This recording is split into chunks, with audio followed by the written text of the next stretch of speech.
just me starting this off early a little bit. Holly will be in a minute. Making sure that everything works. Fighting a cold, so I've got the sultry voice. And it's going to be quite boring for a few minutes while I set this all up. But we've got no guest on tonight, so we're just going to kind of shoot the breeze, I guess. If you guys have any conversation pieces you want to talk about, hop on, let us know. I guess we'll just let it go where it goes. Don't know how long we'll go.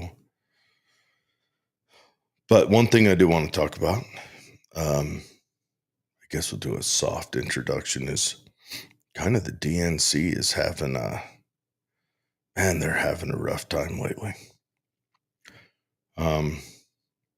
I shouldn't laugh about it, but I will. But we'll talk about that when the time comes.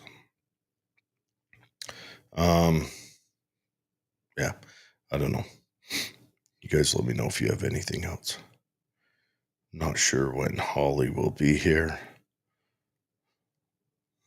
Let's face it. She likes pushing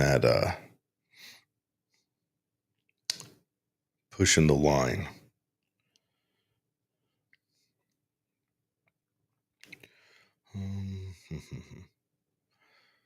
And then, what else has been going on?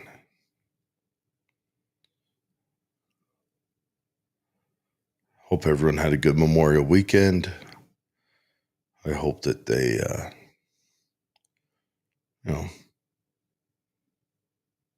got to visit any family members who are appropriate for that weekend.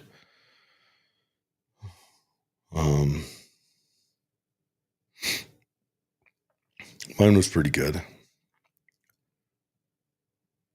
We ended up having Katie's niece and nephews come out and stay with us. That was a lot of fun. And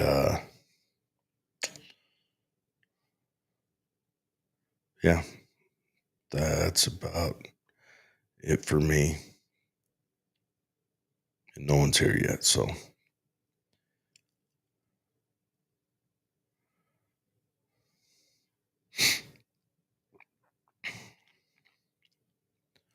maybe we'll talk about guns tonight. That'd be fun. We can do that every time.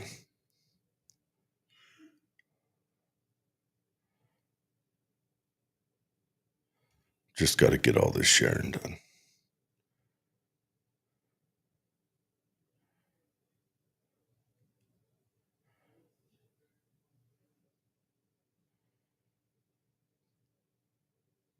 A little bit of dead air action.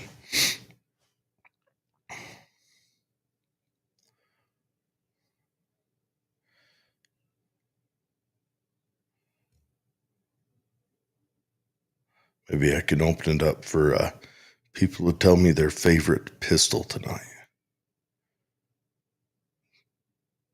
It'd be a much funner show than talking about politics.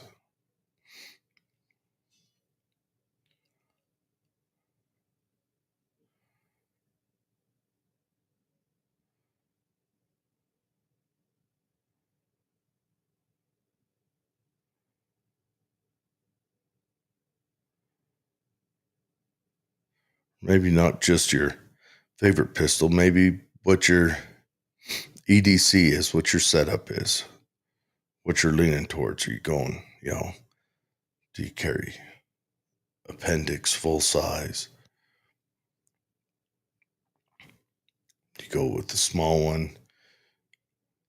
That's one of my tough things, is I kind of bump in and out a little one or a full size. All right, here's Holly. Good. Can you hear me okay? I do hear you. Excellent. Yes. How are you doing? Good. How are you, friend? I'm outstanding.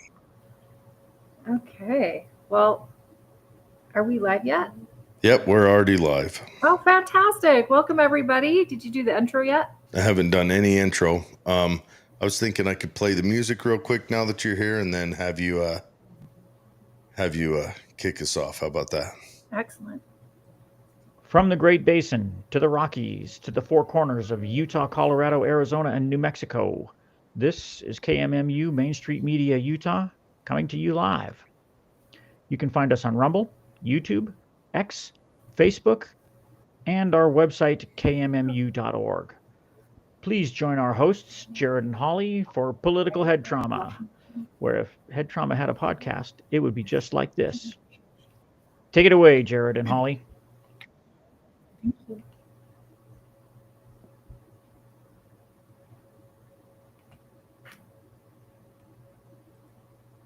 Hey, everybody. Welcome to Political Head Trauma. Well, that worked out. All right. Perfect. So, I don't know. I don't know if there's all that much to talk about. Something I wanted to talk about tonight was David Hogg getting ousted.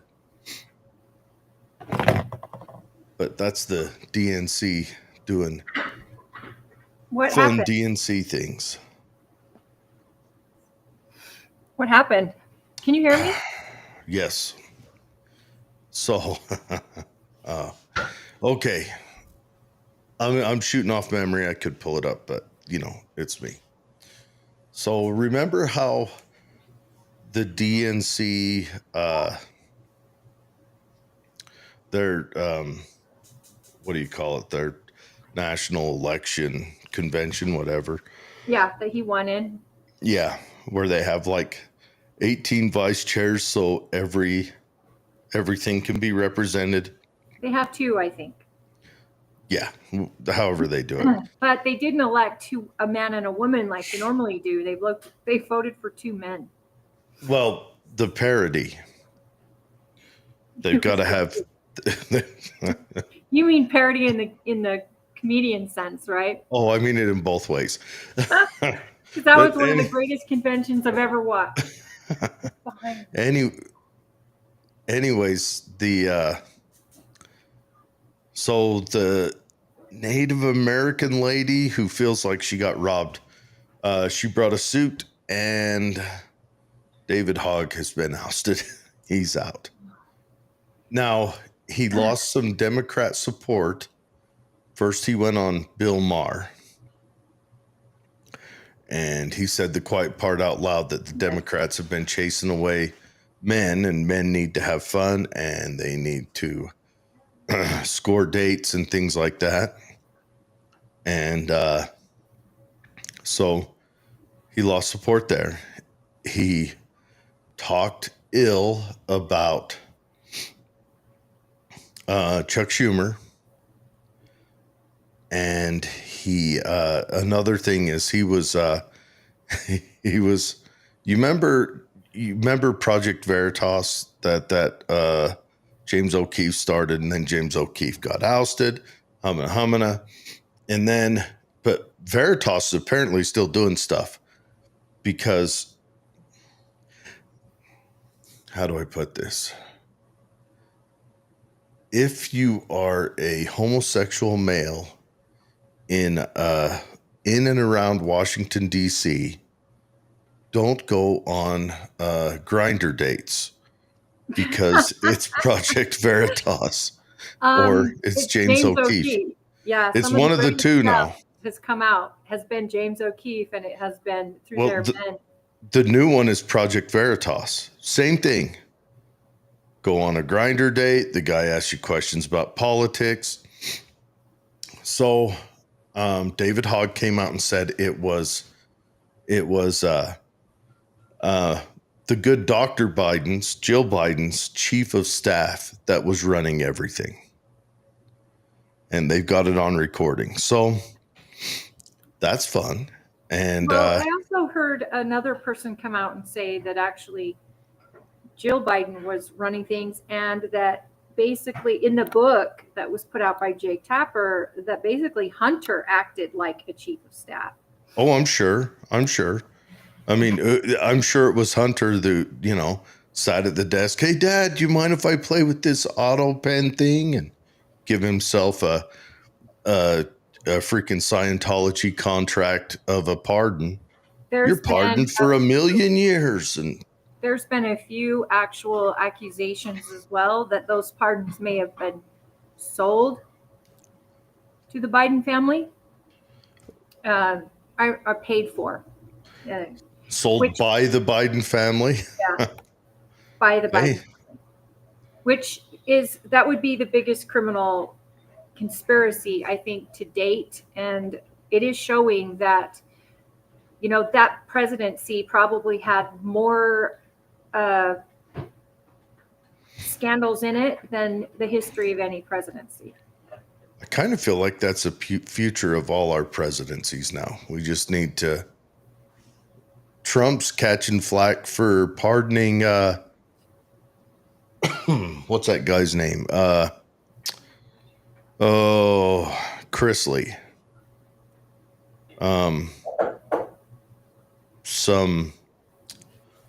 The guy that was on a TV show that the guy sounds like he's ready to go on a grinder date in Washington, D.C. What was his name? I don't know, but what did he do? Why did he need a pardon? Embezzlement. From where? His church. Oh. Well, I'm sure there's plenty of people. I'd like to maybe see that police officer get pardoned. Todd and Julie Chrisley. Oh, they were serving time for tax evasion and bank fraud. Well, I mean, I don't understand why we are now at a place where a media person can sell a book talking about something he should have told us about while he was doing the job during the time. That's literally his job in media. No, he's just trying to get out ahead of it. Oh, yeah, get out ahead of it when your job is literally to report the news, which all of that was news. Well, he's a liar. And anyone who buys that book, you're contributing to a liar. It's unfounded. I like how he's also going out and talking crap. And then he's like, I didn't know. Yeah, he didn't know. This to me is it. I think that the right has been screaming this since before he got into office, Joe Biden, and all the way during. And I'm not necessarily saying Fox News. I'm talking about right-wing media like The Blaze, for example. Like anybody that has a podcast. Like political head trauma. Yes. We've been screaming it that this is not a healthy man. This is not a man dealing with all his faculties. And I mean, from the tripping up the stairs to the falling off his bike, this was all signs of something deeper. And then to find out that he's got this high-level cancer that it's in his bones now. That the American people's president has a doctor that must report to the American people. That doctor committed a crime by lying. We were suggesting when he was going back to Delaware all the time, I bet you money he is going to see a doctor in Delaware, a private doctor, to get whatever shots he needs to keep him upright and walking. Maybe the best meth dealers are in Delaware. Have you looked into that? Have you? I disagree. I think that probably the best dealer he knows is his own son. You know, the one that's not. Hold on.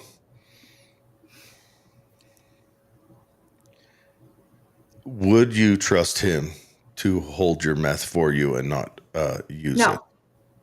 No. So, but he did leave behind cocaine in the White House, so obviously he wasn't too attached to it.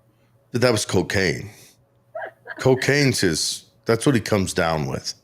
That's we like joke his. about this, and it is funny in jest, but the truth is, if this was a right-wing president, they would be in, well, number one, they would have went to what's it called in the House? Impeach him. They would have filed impeachment from the very first moment. There would have been impeachment multiple times. The problem we have is it's not the same in this country. What's good for thee is not for me is terrible already in federal government on both sides. Well, But I it gets think worse when it's party related. I don't know. I think that ship might have sailed because they had that. What was that? Asian senator who filed impeachment Hi, Jordan. and then Good to see withdrew you. it. Yeah, was he Asian? He's Indian, I thought. Oh yeah, And that's Asia still. and he's not a senator. He's from the House of Representatives, and the impeachment comes out of the House if there's ever one to be filed. He's brand new, so I don't know that it was going to go anywhere. That guy's he's got a hairpiece that's a beast. Are you sure? Because I know that culture, the men from India have got ridiculously good hair, like I'm telling you, full heads of hair. he looks like It does look like he's got a nighttime routine. Okay, Jordan mentions Fauci. Fauci, if it turns out that Fauci paid any money to get his pardon, or if in fact Fauci, because he was protected for a lot of years, I agree fully that Fauci needs to be investigated to the fullest extent. And not because the Republican Party doesn't like him, but because millions of people died because of him. And across the world was looking to us, to him, to treat the COVID virus, and then push that vaccine that he also was invested in financially. He more than 5 times his portfolio after the vaccine was rolled out. I think that his pardon is so telling about why he would ask for one, or why Joe Biden felt the need, or whoever felt the need to give him one. And I think that if we find that he was given a pardon, you could still investigate him prior, but you could also investigate him for other stuff that he did. Yeah, well, I just want to point out this guy's 70 years old. Yeah, no way. I know, that's crazy, right? Yeah. 70 years old. That's insane. Anyways, Squirrel, Jared. yes, the Fauci thing is, well, the way that it feels like we're living in a James Bond movie where we've got these evil doctors that are out there trying to invent evil. I want to say hi, Sherry. Your mom is watching. She You is. can't see because you don't know how to work technology like yours truly. But I want to say, Dr. Evil, and my dad's watching too. He won't make comments. He'll sit and watch. But it just feels like we're like, how do we have doctors out there using our money to make a disease to turn around and make us sick so that they can gamble on it in the market to get rich? How is that even a thing? That is. You say it's like a movie, and I say it's like a bad movie. Like, well, it's like it's really a movie. It's so stranger than fiction. People wouldn't buy it. They just well, it's wouldn't because buy we it. don't have a James Bond out there sipping martinis and saving the world. I mean, what's next? Is there going to be a guy who turns the moon into a laser beam or something? Seriously. Not if we have $100 billion. That's where we're headed. And he's not even going to try to bribe countries. He's going to try to sell the cure on the market. But Fauci needs to be, he needs to be tried. He needs to be tried like in court to see if he is guilty, to see if these things happen. These things need to come out in court, and it needs to be in public court. It needs to be like O.J. Simpson, where the TV announcers are out there, and we need to find out what really happened. I don't even care if they convict him. I want to know what happened. I want to make a point of we're going to hold our government employees to account if they do stuff that's going to hurt the populace. It's got to be put on kind of like the trials of the Nazi party after The Nurembergs. And here's the thing. I know someone who's died of COVID, and we didn't know what we didn't know. So I hate to think that this person was murdered by our government.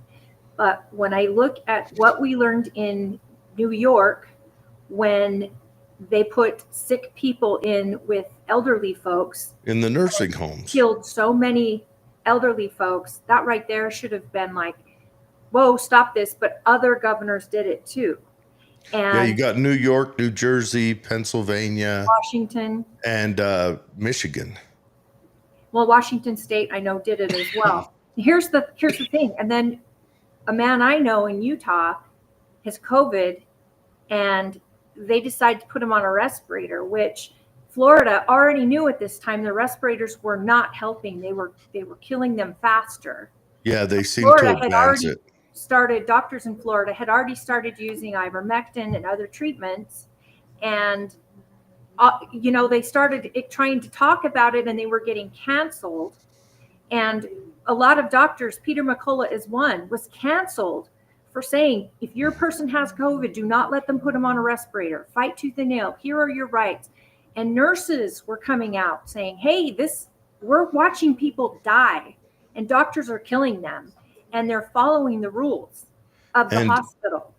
And they got, anyone who came out and spoke against it got canceled by our Facebook and YouTube and the Department of Health. We've hit, I'm telling you, it's a Dr. Evil movie. It really is. And here's the thing. We didn't know what we didn't know. But once we knew, it didn't stop. Once they knew that in trials, the very small trials they had with that vaccine, that it caused mitochondria in young people, you still had Fauci going on telling parents to vaccinate their babies from as young as 9 or 6 months old. Well, and now, that is absolutely a crime against humanity. Well, yeah, but they've removed it from the suggested schedule. This week. Yeah, they did that. That lady, Dr. Wen, who was kind of the spokesperson for medical fascism during COVID, and she's been totally against it since. She came out and talked about it, and I don't know how I feel about her. I don't know if I'm ready to forgive her for how she acted during it, but it's a sign. Our pharmaceutical companies took over all of our medical schools. They write all the curricula. They do all of the studies, everything else. So our essentially, we don't necessarily have doctors anymore. They write not only the credential or the curriculum, but they also, the United States taxpayer funds their research. Well, yeah. But what I'm saying is we don't have doctors anymore. We don't have, like that TV show, Dr. House. I've seen an episode or two of that. And I love Dr. House.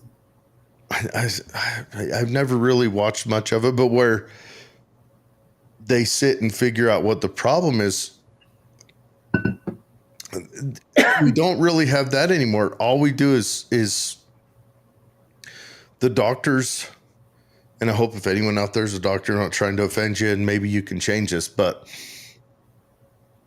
especially if you're my doctor, please don't get offended. I don't need a prostate exam next week.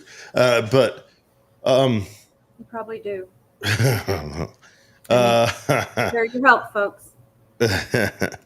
But well, not the old school prostate exam, the kind they don't do anymore, that they kept doing for years after they figured out it's not that effective. There's a different way to do it, but we don't need to talk about Joe Biden today.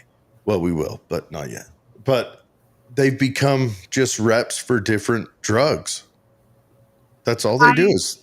I have a different experience, and I have medical issues. So my family doctor that I see regularly, I don't know if it's the culture he came from in India or if it's his belief. How's his hair?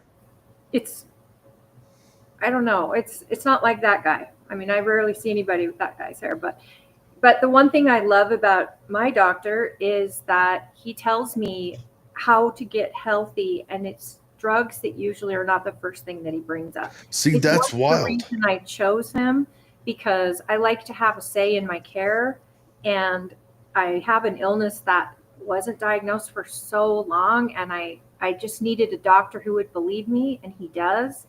And then I've got specialists who I would say the same thing, that what you're saying is these doctors, work for drug companies. I have a specialist who's advocated for me so much so, and drugs have nothing to do with his advocacy. And, I've had a different experience in my personal life, but I have seen sometimes, like with my parents, for example, sometimes they've been prescribed these drugs to treat all these different things and these side effects. And then there's more drugs to treat side effects. And when at the end of the day, if they ate better and had a better exercise regimen, most of those drugs wouldn't even be needed.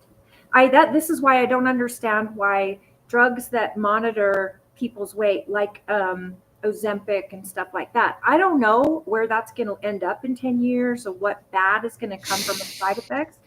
But insurance isn't even willing to pay for it for people who are obese or overweight, people with type 2 diabetes. This drug is magic for them because it allows them to get their body from their sugars in level. Some people lose weight on it because of it, but it's changing their lives where they actually can move, they can eat better, they can walk back and forth. Why would an insurance company not pay for something like that, but then they are willing to pay for all those drugs that are because you can't do those things? It doesn't make sense to me. The sicker you are, they're happy to keep you sick and keep you on medications. Insurance companies, now drug companies, I get that's their model, but insurance companies should be rewarding people for getting regular checkups and making sure that they're benefiting from the care they're getting from their doctor. There should be some way, because in the end, they will save so much money if they have healthy people. Maybe they've done the cost. I've heard it's like $1,000 a month for those drugs, for the Ozempic and that. Now the generics are on the market, and they have compound drugs that have that with other things like B12 shots and things. Different companies can make the compound. And I think you can get it. I think that it goes from probably $100 a month to $500. Depends on what. I know Ozempic is very expensive from what I've heard, but the compounds are a lot cheaper, the generic brands. You do have to have a prescription for that, but I think, most people will end up paying out of pocket, which drives me crazy, because if someone has type 2 diabetes, and this drug can alleviate the symptoms or having to test every day, and it's a once a week type of shot, this is a no-brainer. That's what the drug was designed to do, was to regulate your blood sugar and to do all these other things. We don't know yet what the long-term side effects will be. I know a lot of people have side effects, either nauseous or they can't go to the bathroom, or they go to the bathroom too much, or whatever. But one thing I've heard is that people with diabetes actually see a huge difference, and some so much they get off their high cholesterol medication, they get off their blood pressure medications. They're all of a sudden feeling better, sleeping better. They're losing that weight that they couldn't lose before, and it's changing their lives. But then, if you need it, the price only goes higher and higher, and that doesn't make sense to me. Same with actual the drug for people with type 1 insulin. The fact that Trump had to put a marker on that to say $35 a month, and we're putting this into law, you shouldn't be charging $1,300 a month for a drug. Anywhere around the world, they get it for much cheaper. But in America, because it's on the insurance dime, it skyrockets. Insulin is needed to survive. The people with type 1 cannot live without it. So it says charge here, whatever they want. it says here that the monthly price is $1,000 to $1,300 a month without insurance. I know people close to me, they don't pay anything near that. That's the And they don't use insurance either. That's the Ozempic and the hold on. Wegovy, I think. I see so many drug commercials. Yeah. If you look up what a semaglutide. Yeah, thanks for pronouncing that for me. Semaglutide. Anyways, and well, that's fine. I'm not knocking it. I mean, if that's how much it costs and it works, do it. And if you can afford it, you're right. Insurance companies should cover that, especially. I don't know. Well, what if insurance companies have looked at it and said, there's negative side effects on the other side, and we don't want to cover those? Why so expensive for insulin then? I mean, not just this drug. Let's talk about insulin. Because they lobby and they pay. Because they lobby and they buy most of our politicians. I mean, really, it's not hard to understand. This drug means if you don't have insurance, your child could die. Yeah. And people that, without insulin, like they say, if something terrible were to happen and we had no electricity, the first people to go are going to be diabetics who cannot produce insulin. That is frightening to me. Well, not just produce it, but they, if they have it and they can't keep it cool. Yeah. That's one of the things you have to watch out for. That's, it's frightening. I don't know. I am a huge capitalist in my heart, not a crony capitalist, but I am a capitalist. But I am adamantly positive that if a drug is researched and funded by taxpayers at these universities, and it goes on to become a drug for humankind that the taxpayers funded, especially in the United States should reap the benefits of that. If you're going to sell it for more in other countries, great. But if taxpayers were funding the research to create this drug in any capacity, that drug should be up for debate on how they can charge for it. Well, I agree with you. Hold on. But what you fail to understand is our whole medical system and our university system is not capitalist. No, I agree. They are parasites, much like politicians. they're willing to suck a nation dry into oblivion for their, their last little bit of wealth. They're stealing the silverware off the Titanic as it sinks. I can't. I know too many people that go into medicine because they want to help people. And Sure. I'm sure. I fully believe that every person that goes to become a doctor is a well-meaning person. But you're going to get what they're going to train you to be on the other side. That's what. And I think the doctors that aren't that way have to fight what they were schooled for. Norma says, we've talked about with teachers as well. Like you said, a teacher goes in well-meaning, wants to do all this, but in order to graduate, they have to follow the university's standard. And that's how we're getting teachers that are so woke, or they're so liberal right out of the gate. Well, I imagine they were liberal to start out with. They become kind of soft militant while they're in there. Norma says that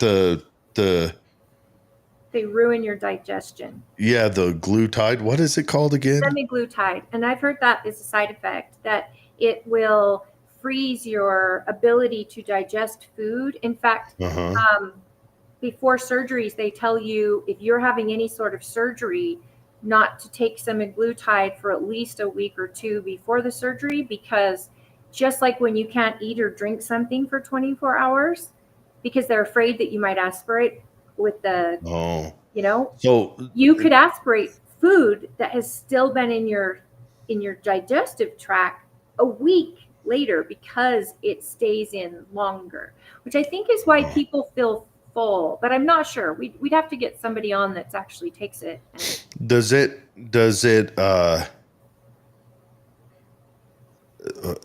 so if you take it and then you come, we do, because if you come off of it, does your stuff work again, or does the weight come back? How does all that work?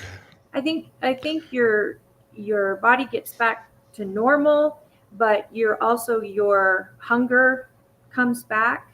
So you have to, so while you're on it, you have to go and work on the discipline side so that when you come off of it, you can fight it that way. Yeah. And with any type of weight loss, there is no magic pill. With any type of weight loss, even surgery where you get your stomach stabled, or you do, stuff like that.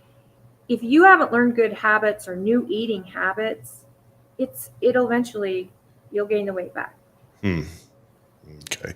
So I don't know if you've seen my Facebook page. I posted this last week, and this is a topic I want to cover again because we've covered it so many times, but I just now watched the entire video and I shared it on my page of the retired Marine who they took his $100,000 on the right roadway. And the civil asset forfeiture. Yeah, I watched all of the body cam footage and I'm disgusted. And I just made a post that we either need to pay departments more, law enforcement needs to get more money from those of us that fund them, because making it profitable to take liberties and money from citizens should be a damn crime. Yeah. And especially when you watch the interaction with this Marine, he is absolutely cooperative and kind. And the officer seems to be kind as well, but the officer sees dollar signs. I mean, he even says, well, we're just doing this, just the whole stop. For his passing in front of a semi was a little close, but we're just doing this stop and we're just checking on people. And this is a big drug, play. We get a lot of drugs going through this highway and transportation or whatever. And the guy's like, I get it. And he's like, well, is there any drugs in your car? And he says, no. And he's like, well, can we search? He says, I don't mind. Then he says, do you have any large amount of currency? And he says, yeah. And he tells him where it's at. He tells him what it's for. It's for my daughters. And he doesn't trust banks. He also tells them, oh, if you want to know where it's from, you'll see. I have all of the information, the history of my withdrawals, all my paycheck stuff. They're in there with it. I carry it with it. And they still call DEA, let him know they've got this guy with all this money, calls his sergeant, who the DEA agent is busy and can't make it to the scene. And the sergeant, you can hear on the body cam, the sergeant saying, well, you know, we've got a pretty big mount here. I know you can't be here, but I think we got grounds to take it. So ridiculous. And this guy, the entire time, is acting just like I would act to law enforcement. Absolutely respectful, hands where you can see him at all times, open and honest. Well, what this taught me is that treat the officers the way they would want their own kid to behave, or how they would behave at a traffic stop. here's a couple hard parts. One, with law enforcement, long time law enforcement has been made into revenue agents automatically. Done. There's no unless you write laws to remove them from being agents for the state to get revenue. That's all they'll ever be. And you think it's ugly now? Wait until we start really collapsing. I would not want to be a cop then. Yeah, just go to Mexico and see how it is like. Yeah, how do they pan out? Law enforcement. How do they? The only deadlier job is running for president in Mexico. But anyways, not just that, but the officers that you encounter in Mexico will take every dollar off of you. Well, the officers here in the U.S. U.S. will do the same. Yes, but it's legal there, and I'm saying without all of the fireworks and it's all not the legal drama. There. It's legal here. Down there, the law enforcement are committing a crime. Up here, the cops are following the law. Civil asset forfeiture is the law. Well, this is why I wanted to bring it to the forefront. It should not be a law for them to be able to violate a person's rights. And keep in mind, if you catch a drug dealer and he's gone to trial and you can prove that his assets and everything else are because of his drug company that he's created and whatever, the key word is trial, and been found guilty. This Marine never went to trial. They didn't do any court. He didn't even see a judge as he's on the side of the road when they decide to take his life savings. And he had to fight for years before he got it back. And he has to burn it, proving that it's not illicit. Yes. So he gets it back minus legal fees. Are you kidding me? This is one account. Right but now, I want to lightly hear "I'm proud to be an American" playing in the background while you say this. Things like this. This is why police aren't liked right now. Well, and when they become a revenue agent for the state, because a lot of people mistake it with police. Now, there are some times when your interactions with police are personal, but you have to understand these cops didn't approach him personal. They approached him as, we're bored, we've got power, we're going to use it. That's why they pulled him over, right? And then they get in there and say, we found something. This is going to look good on me. Because of the law, we get 35% that the contact agency gets. The rest kicks up to the feds. They get to do all that. There's been police departments that argue, don't take away civil asset forfeiture. We use that to pay for our nacho cheese machine and crap like that. No, And that's where we are. When a law enforcement agency profits off of taking people's rights, we have a problem. And they've been doing it for a very long time. This isn't new. I can't even, and I know law enforcement. And here's the problem. Yes, you do. You know them personally. Yeah. You know them personally. But all those ones you know personally, I'll bet all but maybe 2% of them would do this very same thing because it's not personal in their moment. Because it's there. Everyone will work within the boundaries they're given. No, I understand. And I think that's why it needs laws need to be changed, and this needs to be heard. And we are a country of It's laws. And when you're violating someone's constitutional rights, I think freedom should always come first. I'm not saying anything negative about law enforcement officers. So I want to make that absolutely clear. What I am saying is this is an obvious problem that needs to be addressed. And for when, when officers profit, when cities profit off of tickets, they're going to charge more for tickets. And you're changing the way a traffic cop sees. Even if there's not a quota, traffic cops will say, or chiefs of police will say, I need you to be patrol more. We need more patrols out there, because that's all money coming into our department. Here's another fun thing to look at. Compare their stats to solving burglaries, solving petty thefts. And then you're just like, you get to think, it'll make you think, this is not new. This is an argument that I first got involved with 2014. I was arguing against this back then. And it was, again, a Marine, retired, saw his dream car on Craigslist, was going to buy this dream car, took his retirement that he got from the Corps, was going to buy this dream car, muscle car, whatever. Put in his 20 years, went to buy it. Police snatched him on the way there, stole his money. That's what they did. They stole his money. And he ended up spending something like 55% of it to get the 45 back. And the police fought tooth and nail in court against him. Right. And no criminal charges were ever brought up against him. No, it's not about criminal charges. It's a corrupt law. It's a corrupt law that the feds put in that local law enforcement love. I agree. And it needs to be fixed. And you know what? I think it's insane. And when you approach a department from that aspect, look, I get it. Sheriffs are responsible for the running of the jail and running a budget that they're given.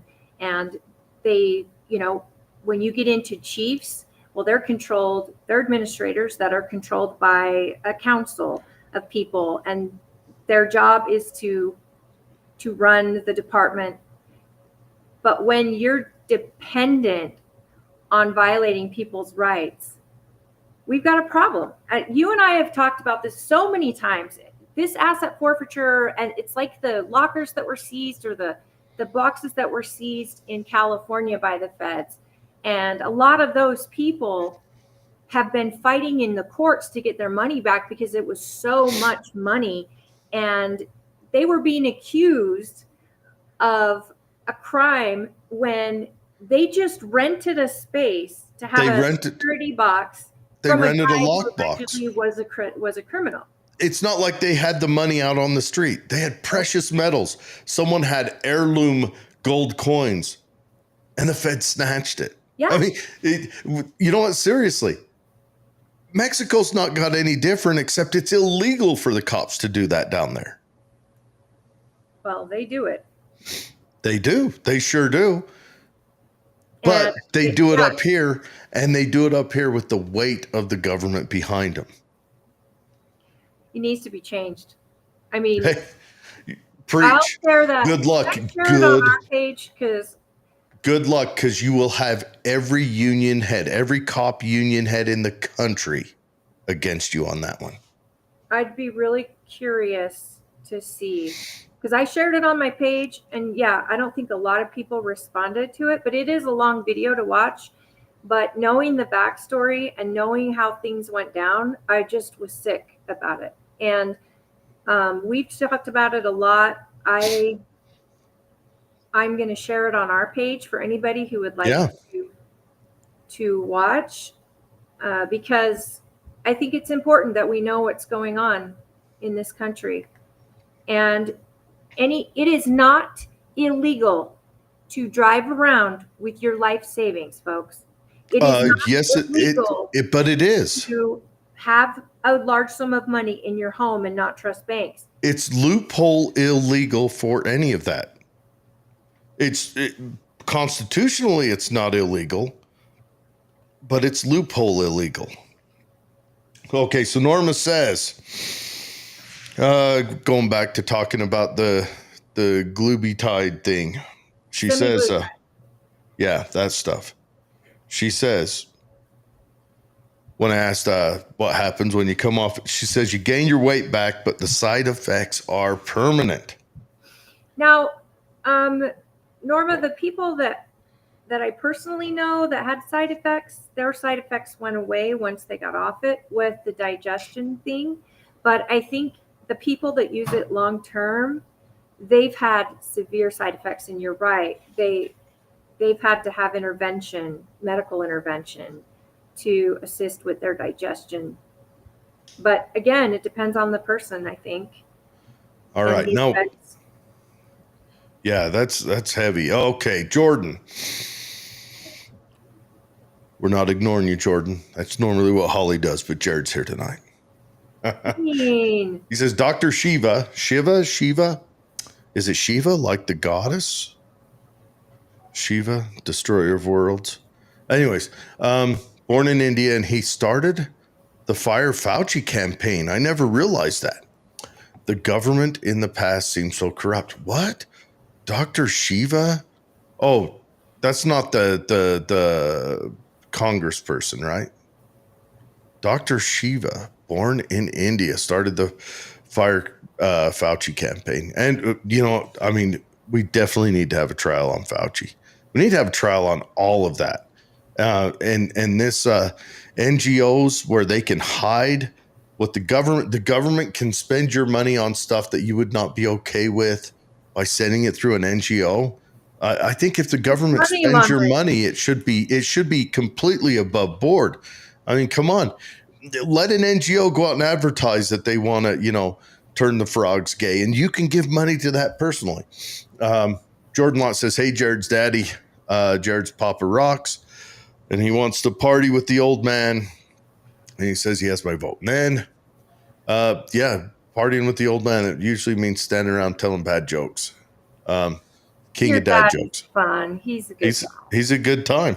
I didn't say there's anything wrong with telling bad jokes. I just love your dad. Yeah. He says it's important to be healthy and listen to your own doctor. It's about boosting the immune system. He used to take Zoloft, and he used to be nauseous when taking it, but it calmed his anxiety, and his parents weaned him off of it. And then he says he agrees with Jared on civil asset forfeiture, and he needs to get rid of law enforcement qualified immunity. I think qualified immunity, if I remember, came around in the 60s or 70s, and I think it's gone too far. They've offered qualified immunity for too much. You watch videos where law enforcement officers respond to some, Karen call, and they respond in a calm manner, and they're just like, hey, what's going on? Oh, you're recording on the street. Have a good day, whatever. And those guys are outstanding. And then you see some, they show up itching for a fight. And I know it might be a guy who's caught on a bad day. Being law enforcement is nowhere else will having a bad start to your day have the possibility of having such a negative effect on your life and on the lives of the community around you. And so I think to alleviate that is you've got to take away so many of those options. I'm a firm believer that we need law enforcement, but I do think that law enforcement responsibilities, excuse me, been fighting a cold. Law enforcement responsibilities and abilities have gone off the rails. We've drifted away from their initial outline is. And when they become revenue agents and things like that, I think that's become rough. I do like all the laws where law enforcement have to wear body cams. I think that is ideal. It protects the citizen and it protects the law enforcement officer. And that's something police officers hated them at first, but since they've been wearing them, it has more often than not protected the law enforcement officer. And it's also put them in a position where they are more controlled in their interactions with the public. I agree. I love the And body so cam. if you're in a department and they don't have body cams, I would suggest buy your own. Well, here's the thing. Seriously. I support law enforcement. There's I know you do too.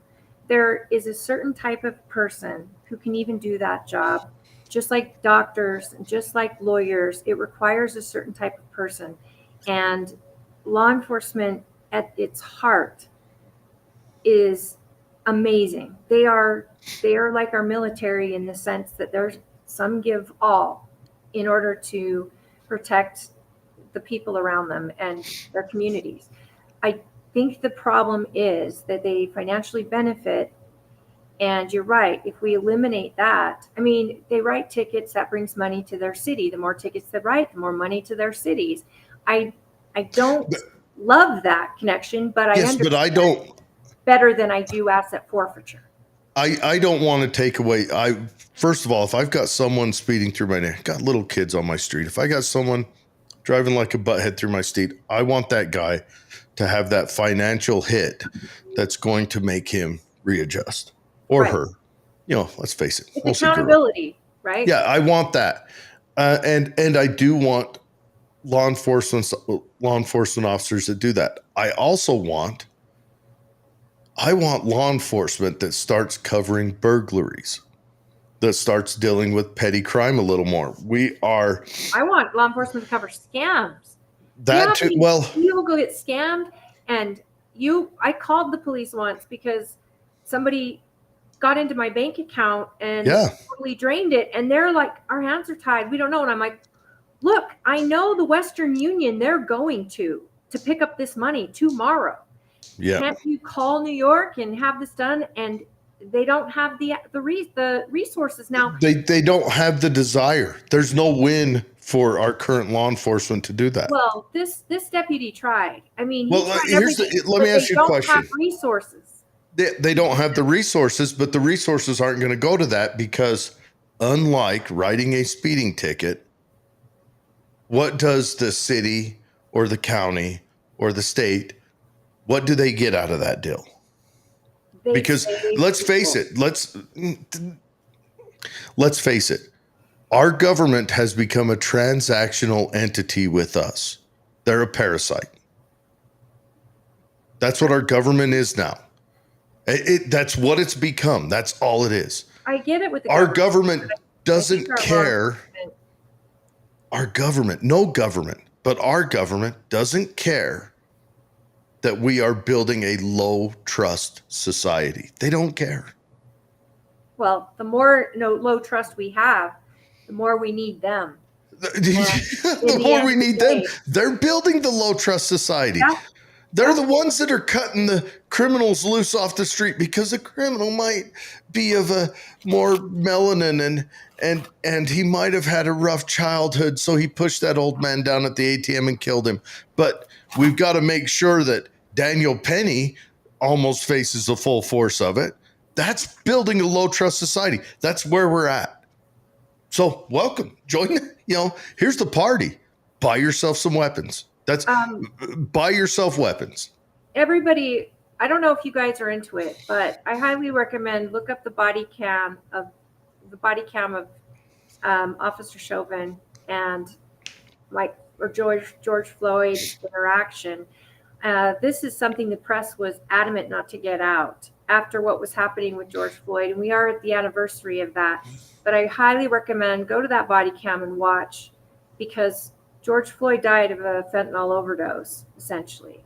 And that is something the media has tried to cover up. And I get that they invested a lot in making a big deal out of that, but there is a man serving a life sentence, and he is constantly in danger in the prison system for following police procedure. I like how here's another point. They hung him in the public square. Here's another point. Walk with me on this. Why did his department lie about their training? Because they were in too deep at that point. Because people were rioting. Because they're revenue generating, and that wasn't generating revenue. Let's get him hung. Save the police department. Let's get him hung. We've been training people like that for 40 years. He was trained to do that in our trainings. Yep. Let's hang him. And that's what they did. The training officer came out and said, oh, looked like a deer in the headlights. Oh, no, we don't train that. And then they pull out the book. Well, we do, but he did it. And all of it. When you see the look on his face in the video that the other people took, the I Can't Breathe video, when you see the look on Officer Chauvin's face, he looks like he's being an a-hole. He looks like he's being a dominating jerk. That's not what I see. When you watch the body cam, what he looks like at the end is like he's dealing with a toddler. Like he's exhausted and okay, this guy, that's what I saw after I saw the body cam. Let me tell you what I see when I watch that video. I see someone who is, he's showing up after he's already in handcuffs. Chauvin had nothing to do with the arrest, with the detention, with the handcuffing, none of that. He had nothing to do with any of that. Chauvin showed up after he had requested to be put on the ground. Another thing the media just lapsed over is St. Floyd wanted to be put on the ground because St. Floyd was going through a minor overdose at the time. Let's just point that out. And he's holding down a guy who's thrashing while a crowd gathers around him. Chauvin is on heightened tension because a crowd is gathering and screaming at him. Now, do I think Chauvin kneeled on him for way too long? 100%. Do I think Chauvin, I think what they should have done is the minute someone acts erratic like that is one, you get him in cuffs and then you call the ambulance right away. Matter of fact, you start driving him to the ambulance. He didn't want to be in the car. It doesn't matter. In the car saying, I can't breathe. I'm claustrophobic. Get me out of the car. I don't care. You don't wait with them on the ground while public is gathering. Well, it's not safe. It's not safe for the officers. It's not safe for the officer. Crime scene. It's not safe for anybody. 100%. That's why you get them up, get them out, get the crowd moving along, get the officers in the correct headspace, because Chauvin was out of his headspace. You look at him, you can see it. He's got a well-trained look of confusion that someone who has trained themselves to look like they know what the hell's going on when they're confused. Yeah, to me, he looked like he was just tired. Like he was dealing with a toddler. That's what his look was to me. I'm sure he was tired. I'm sure he was tired of the crowd. He's tired of, hey, I'm just a responding officer. Why are you guys out here yelling? He's dealing with this guy. He can't turn around to the three guys behind him and say, okay, what's going on before I got here? This call's about what? Oh, he was using counterfeit money. Okay. That means we got to call the Secret Service in on this one. But what? And then he's a known drug user. I mean, okay. Oh, they're saying you worked with him. I don't know. Maybe, I mean. Well, he'd been arrested for home invasion and putting a gun to a pregnant woman's belly in Texas. But he had a history. Yeah, but in Texas, and they're not pulling up their history right then while they're arresting him. I don't know if that's something Chauvin even knew. Chauvin just knew they went to get a guy for that. Other officers, junior officers, went to get a guy for counterfeit. The guy started thrashing in the back of the car. because he started thrashing in the back of the car, not fighting officers, just thrashing. So they moved him out of the car onto the ground. Chauvin shows up after they pulled him out of the car, and they're like, he's been thrashing. Well, the department has trained him when someone is thrashing and you're holding them on the ground, you hold them like this. The crowd gathers, which probably impeded the ambulance showing up also. Am I saying Chauvin's justified or a good guy? I'm not. I don't know the guy personally. You don't know him, right? But Chauvin's he's in a weird situation. And that's what it is. And it's a low trust society. That's what you get when you get those low trust societies. And we're heading that way further. Just keep going that way. But the media jumped on this opportunity too. And they jumped on it. And the department fed him to the wolves. Yep. Instead of backing their officer and saying, look, this is what he was trained to do. So we can't fault him for that. We can fault him for the time that he was on there. And as a department, because we have trained this officer this way, we must pay out to the family for his loss. I mean, but we don't sacrifice our law enforcement when we're trying to get out of a situation that the government is responsible for. And yet they were ready to kill this man. If you're in a Democrat stronghold, yes, you do. Well, they do, yes. But I think most departments would do this because they don't want to pay an enormous lawsuit, which a lot of departments end up paying a lawsuit in any death. The departments don't pay it. The insurance for the city pays it. It's taxpayers end up paying it. Yeah. And that's another thing is we need to start. There needs to start being a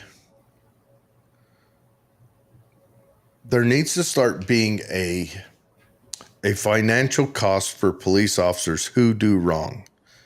Now, I don't know if Chauvin was right or wrong, and I've heard that he's had a couple complaints prior to that, but I imagine officers catching complaints is you probably trip over them on your way into work every day.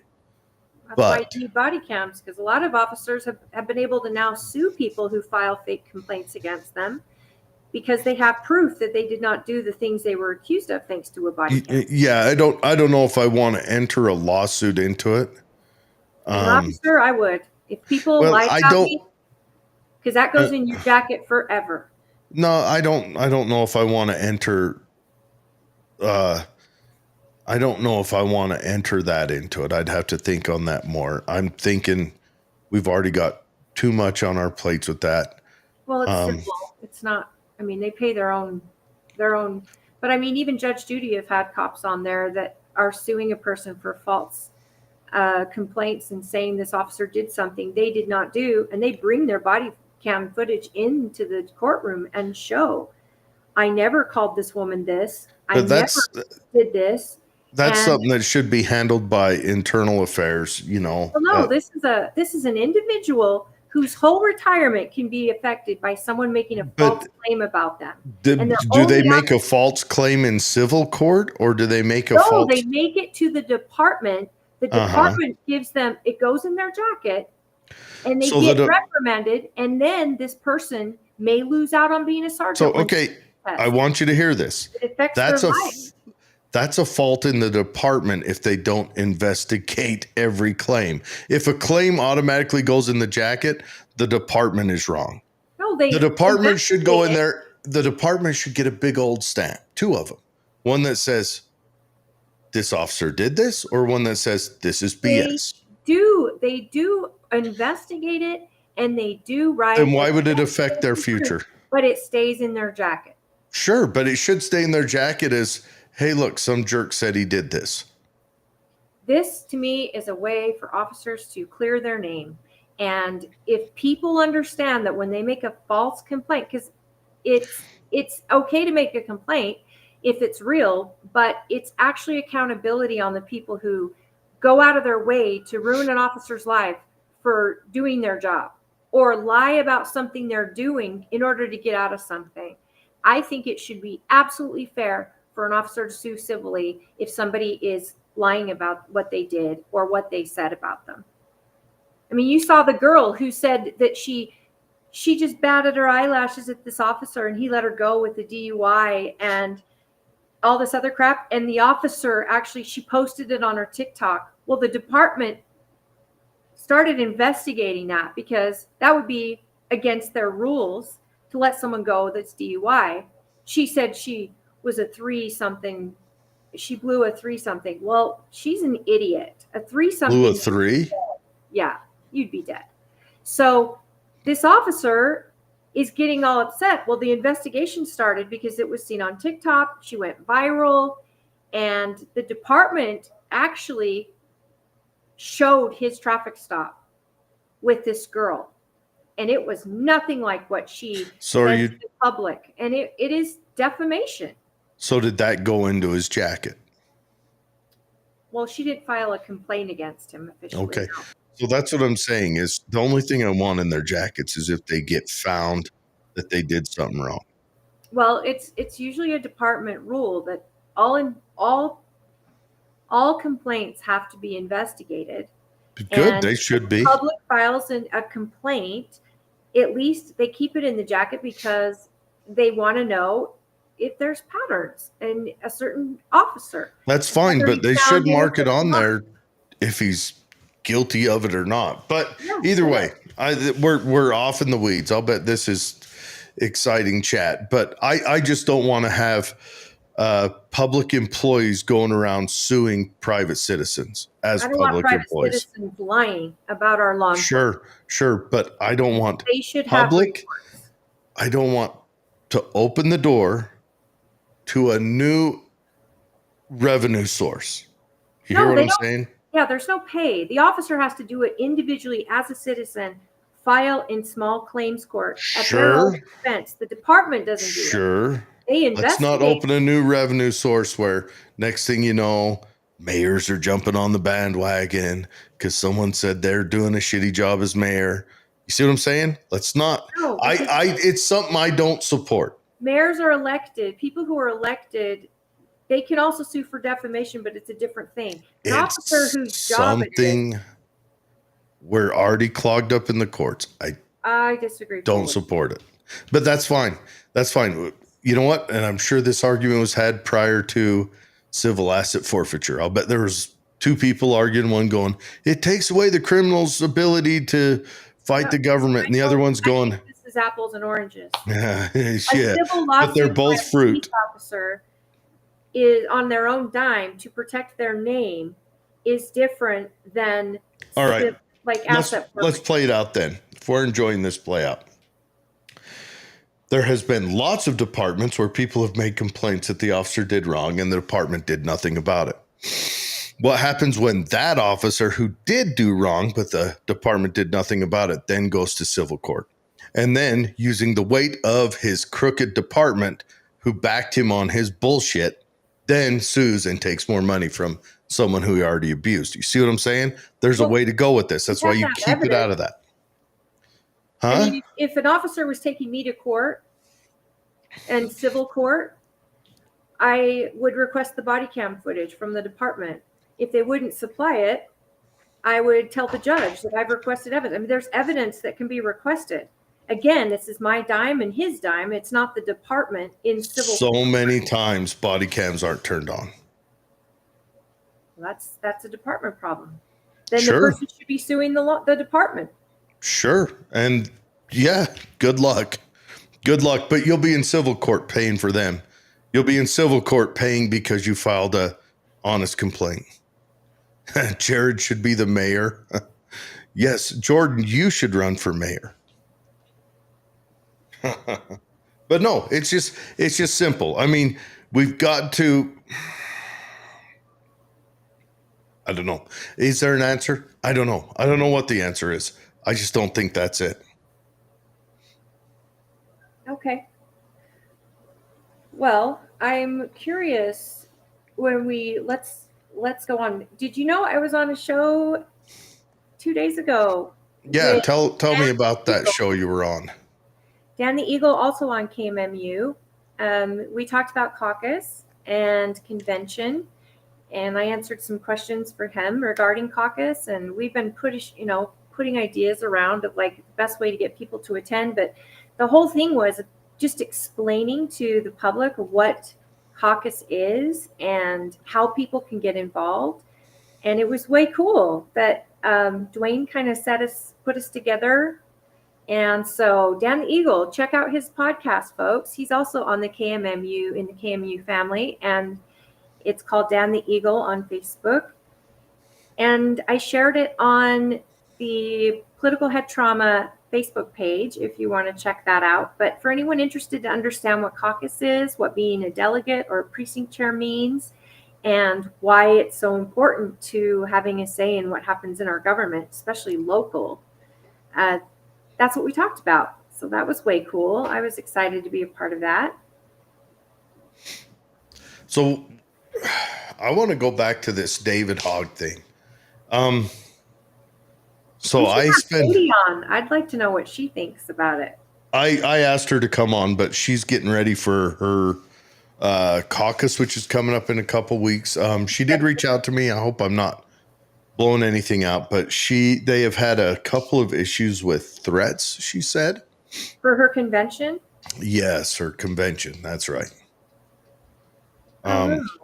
Yeah, so I just want to throw it out there.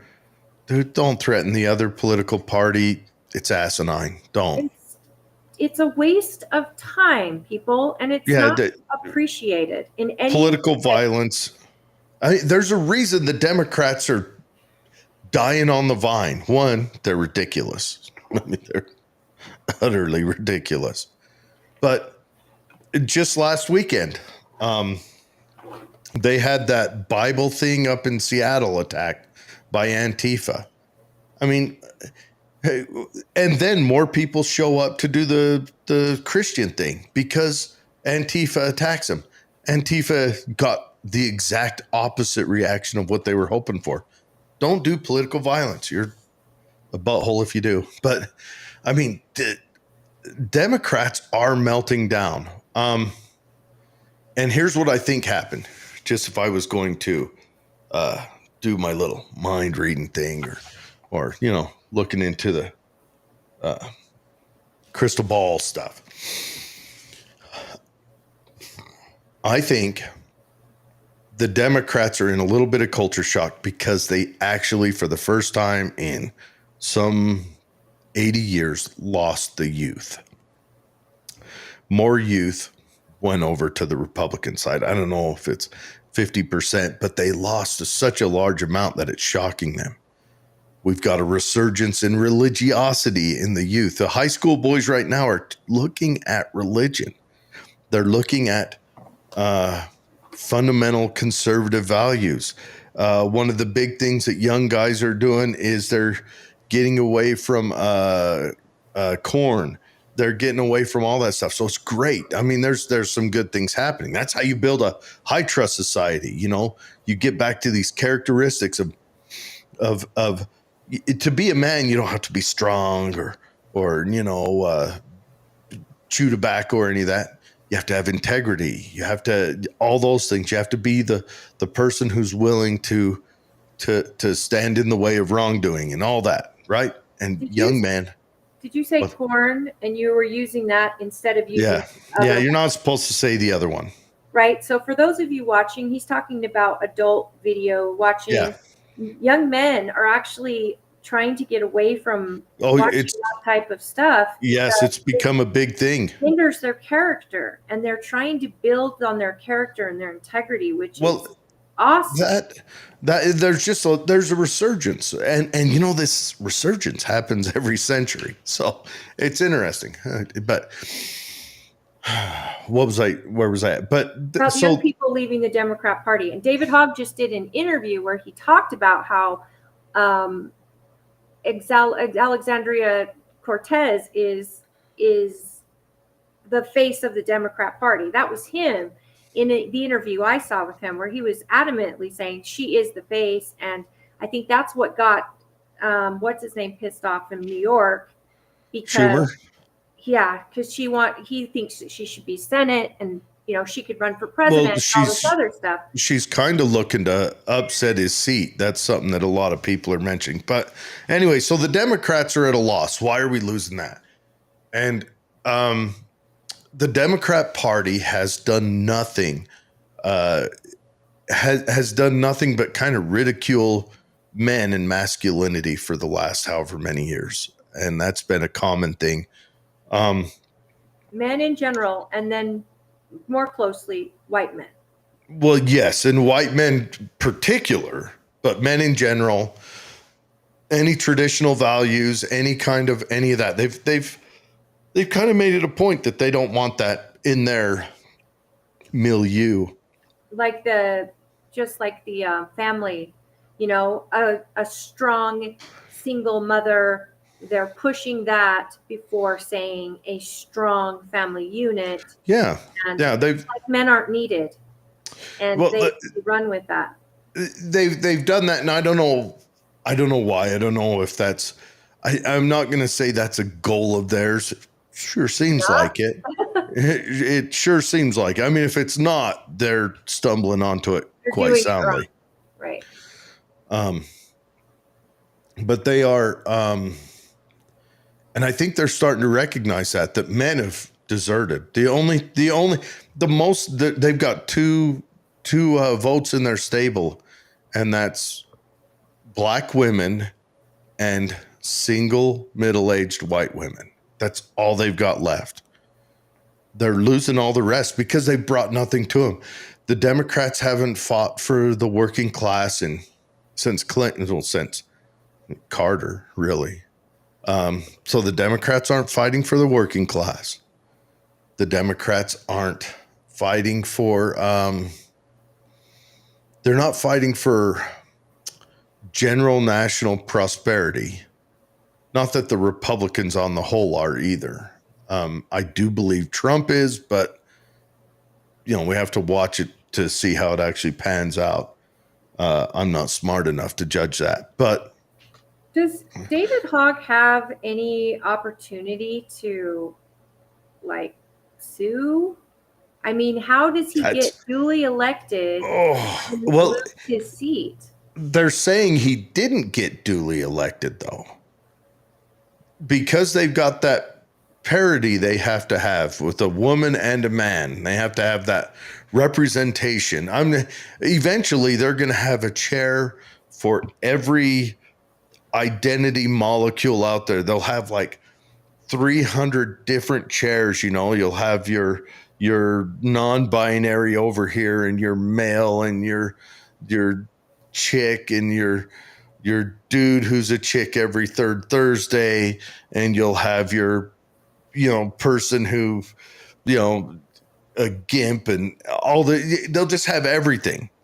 And so eventually the Democrat Party will be office holders sit out in the crowd, and 3 or 4 members are up on the stage because they have to reverse the numbers, Can we just tell people to go look at that Democrat convention 2025? Oh, seriously. If you want to see the Democrat National Convention, and he said parity, which is probably the best definition of it. It is so you don't feel like you're watching something real. It's like you think you're watching something by Babylon Bee. At least that's how I felt. Like we watched it separately, you and I, but we both came away just with that same thought. Like, this can't be real. Is this real? Because if you were going to make something to make fun of the Democrat Party, you couldn't make it better. I don't think. If I would have looked it up. I would have pulled it up where they're up there and they're trying to explain how the votes have to go. So it starts out with the old president or the old chair, whatever they called him. And he's up there. Okay. Seats, right? What's that? Wasn't this the old vice chair? Or something. Or the chair? The black guy. And he's trying to explain it. And he's like, okay, so we got to vote. I'm going to bring up this other person to do it. And this old lady comes up and she's like, okay, I've got, and they're all just, they're struggling. And I'm like, man, you guys talk about writing yourself into failure. What happened to, I mean, let's talk about the Democrat Party of 20 years ago was competent and masculine, and now they're just a big old bowl of P words, the whole thing. And it's like they've said, we've got to get all that out of there, you know? And what do you blame it on? I mean, I don't know. I don't know what you blame it on. It's they got that election bump when Obama was running. You know, well, one, they had Hillary, so they started leaning in on elect the first woman. So they went to female politics, and then Obama gets in there and is running, and they're pretty neck and neck. But then he pulls ahead and wins because she's a lizard. And and Oprah endorsed him. yeah, well, that Oprah helped. But was living in the houses of every person, and then it went from first female to first Black president. yes, but what I'm thinking about how they got to this point. I mean, we do know how they got away from working class, and that's when Bill Clinton. Politics. Well, Bill Clinton made a deal with big business, and so he started drawing them away from working class, supporting the working class. But when Hillary was running, you know, they were like, yeah, she only has to lay on a hot pad in her terrarium 3 hours a day so she can be president the rest of the time, and things like that, because she is a lizard. She's anyway. So then they leaned on that woman message heavy, and they know that woman message was so faulty that I think they didn't want to ditch it last minute because that would look bad. But then when the black man come in, they had to jump on that bandwagon. So they committed that. So they kept the woman black man message. But you see what you're saying? It's all identity politics. Well, it is. And that's where they started leaning heavy into identity politics. And they've always kind of been that way, the corruption. I mean, you go back to the 60s with the civil rights movement. The civil rights movement was all Republican led and voted on. The Democrats fought against it tooth and nail at every turn. Everything. The Democrats fought against it. And I don't know, any Democrat out there, please go look at the voting record on this, any of the civil rights bills. Republicans, unanimously, yes. Democrats, no. The longest ever filibuster was during then Democrats trying to stop them from getting the Civil Rights Act through. All of it. But you know what? Don't believe me. So the Democrats... Well, yeah, don't read history, I guess, because I don't care anymore. But you know what? They rewrote history to where most young people think that movement was led by Democrats. And they didn't rewrite it. They just lie. Well, in the media, it's a complete, the media, the colleges, the teachers, the schools, because they're communists and they believe that anything they do is worthy to get that ultimate goal in the end of, you know, big red star on top of the, you know, the stars and bar. I don't know. They want a big red star somewhere. And yeah. And so justify the means. And that's where we are. We're but so they've gotten to this point where now David Hogg's out. David Hogg started mentioning stuff that's no words like, you know, men aren't bad. Men need to be now. David Hogg did it as like a 24-year-old. Men need to go out and, you know, have dates and men want to get laid. And he said things like that on Bill Maher's show, which that made him, you know, granted, there is a little bit of an ick factor in that, but is he lying? Something positive too about guns? No. I'm trying to remember this interview now. No, he didn't say anything positive about guns, but I think he's coming to recognize that that's a dying cause. that's if they want to get men, they've got to drop the anti-gun stuff. Which we never mentioned. the Shush Act, or whatever they call it, the taking silencers off the NFA passed the House. We gotta. I haven't paid attention. Hopefully, it passes the Senate. That'd be nice to get suppressors off of that list. I mean, in other countries that don't let you have guns, when you do have a gun, they force you to have a suppressor because it's only common courtesy. Suppressors don't mean they're silent. You still have to wear earplugs if you want to preserve your hearing. They're just not as violently loud.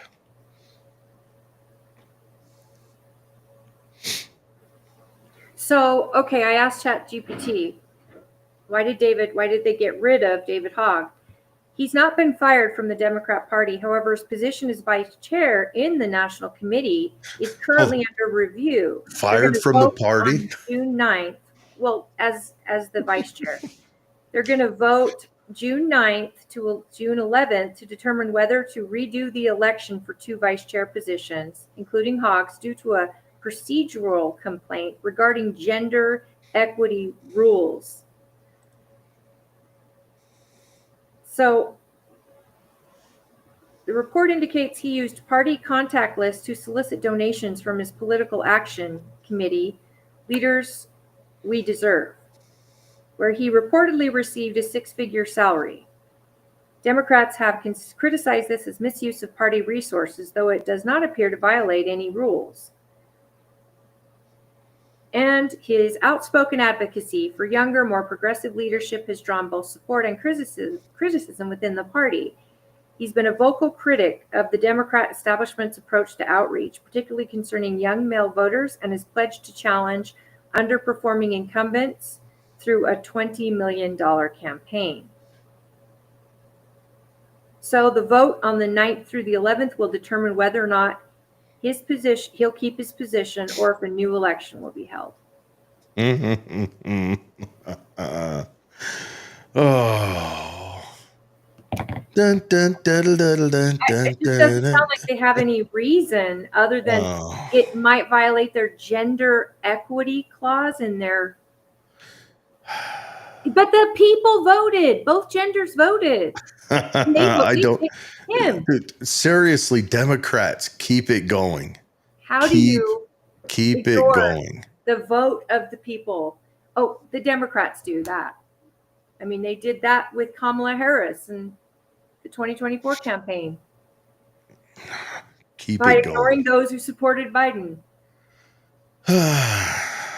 Good times. Good times.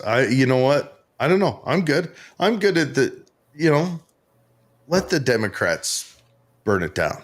Norma says, we need to properly fund our police. Revenue should not be tied to individual stops. I agree. I concur. One thing about building a high trust society is you don't have to have as much law enforcement in the end. You become a safer society. We need to also start, we need to bring back civility to where people kind of control their own neighborhoods a little bit, where parents on the street are watching out for neighbors' kids and keeping that safe, things like that. And I'm telling you, I mean, I would argue you could lay a lot of this at the feet of cable news. Cable news starts, and next thing you know, they've got the nightly, and this kid was kidnapped right off the street, If it bleeds, it leads. Yeah. And so it's, yeah. So, and I agree. I think if 100%. Law enforcement is struggling to afford the things that they need, the body armor, the police cars, the body cams, then taxpayers need to look at their local law enforcement, and maybe they have to pay them more. And councils should be looking first, because I think that the law enforcement in a community will definitely determine what kind of community we have. And if we are in need of more law enforcement, or we are in need of our law enforcement wearing body cams and we can't afford them, that is a taxpayer issue. It is the taxpayer issue. Body cams can't be that expensive anymore. Jordan was saying a lot of things that could be cut in counties and cities and given to law enforcement if needed, because that is an absolute necessity. Jordan said there's a body cam that records lectures also. If I can get a body cam, then I teach online free classes. Yeah. I mean, seriously, yeah, we need to, man, if I was a cop, I would ensure if I didn't have a department issued body cam, I would definitely carry my own. And I happen to think I'd probably be a pretty good cop because I'm pretty level. I don't get spooled up or aggressive easy. Well, you were a cop, right? Once upon a time. It's a long time ago. But I could see you being great at it. And I think that body cams are pretty standard issue, at least in the state of Utah now. Yeah, there was a time where they were needed to be funded. And I think that someone like the sheriff who has a budget, his job is to make sure his department has the funding for the things they need. And if he needs more, he goes to the council. But in the Constitution, our protection is part of what the government is required to do under our Constitution. Well, the Supreme Court came out and said that police don't have to protect you. In what way? Let me look it up. Okay. Well, while you're looking it up, I'll just say that, yes, I agree with Norma Foley that we need to make sure our law enforcement has exactly what they need to make sure their officers and deputies are safe and to make sure they're working efficiently and effectively and that prisoners are safe when taken into custody and to make sure that when they're in jails that they are given safety measures to make sure that they are safe. I mean, at the end of the day, I would hate for my child to have committed a crime, but if they did and they were thrown into a jail, I would hope that they are safe from the very transport, from going from wherever that they're arrested to the jail, and then while in jail, that they're as safe as can be.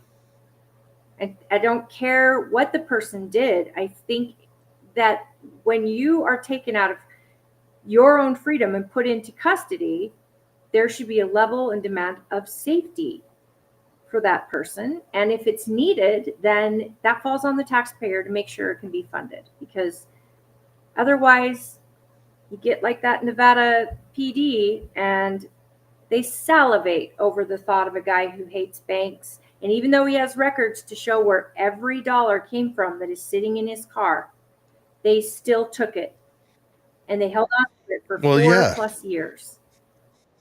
Yeah. I mean, 2005 Castle Rock versus Gonzalez, the Supreme Court relies on this precedent when it ruled that police have no duty to protect. What was the case about? It looks like it was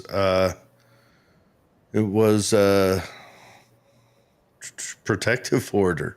Even better. Oh, but yeah, it's been a long precedent. The Supreme Court has no duty to protect. They don't have to endanger themselves to protect you.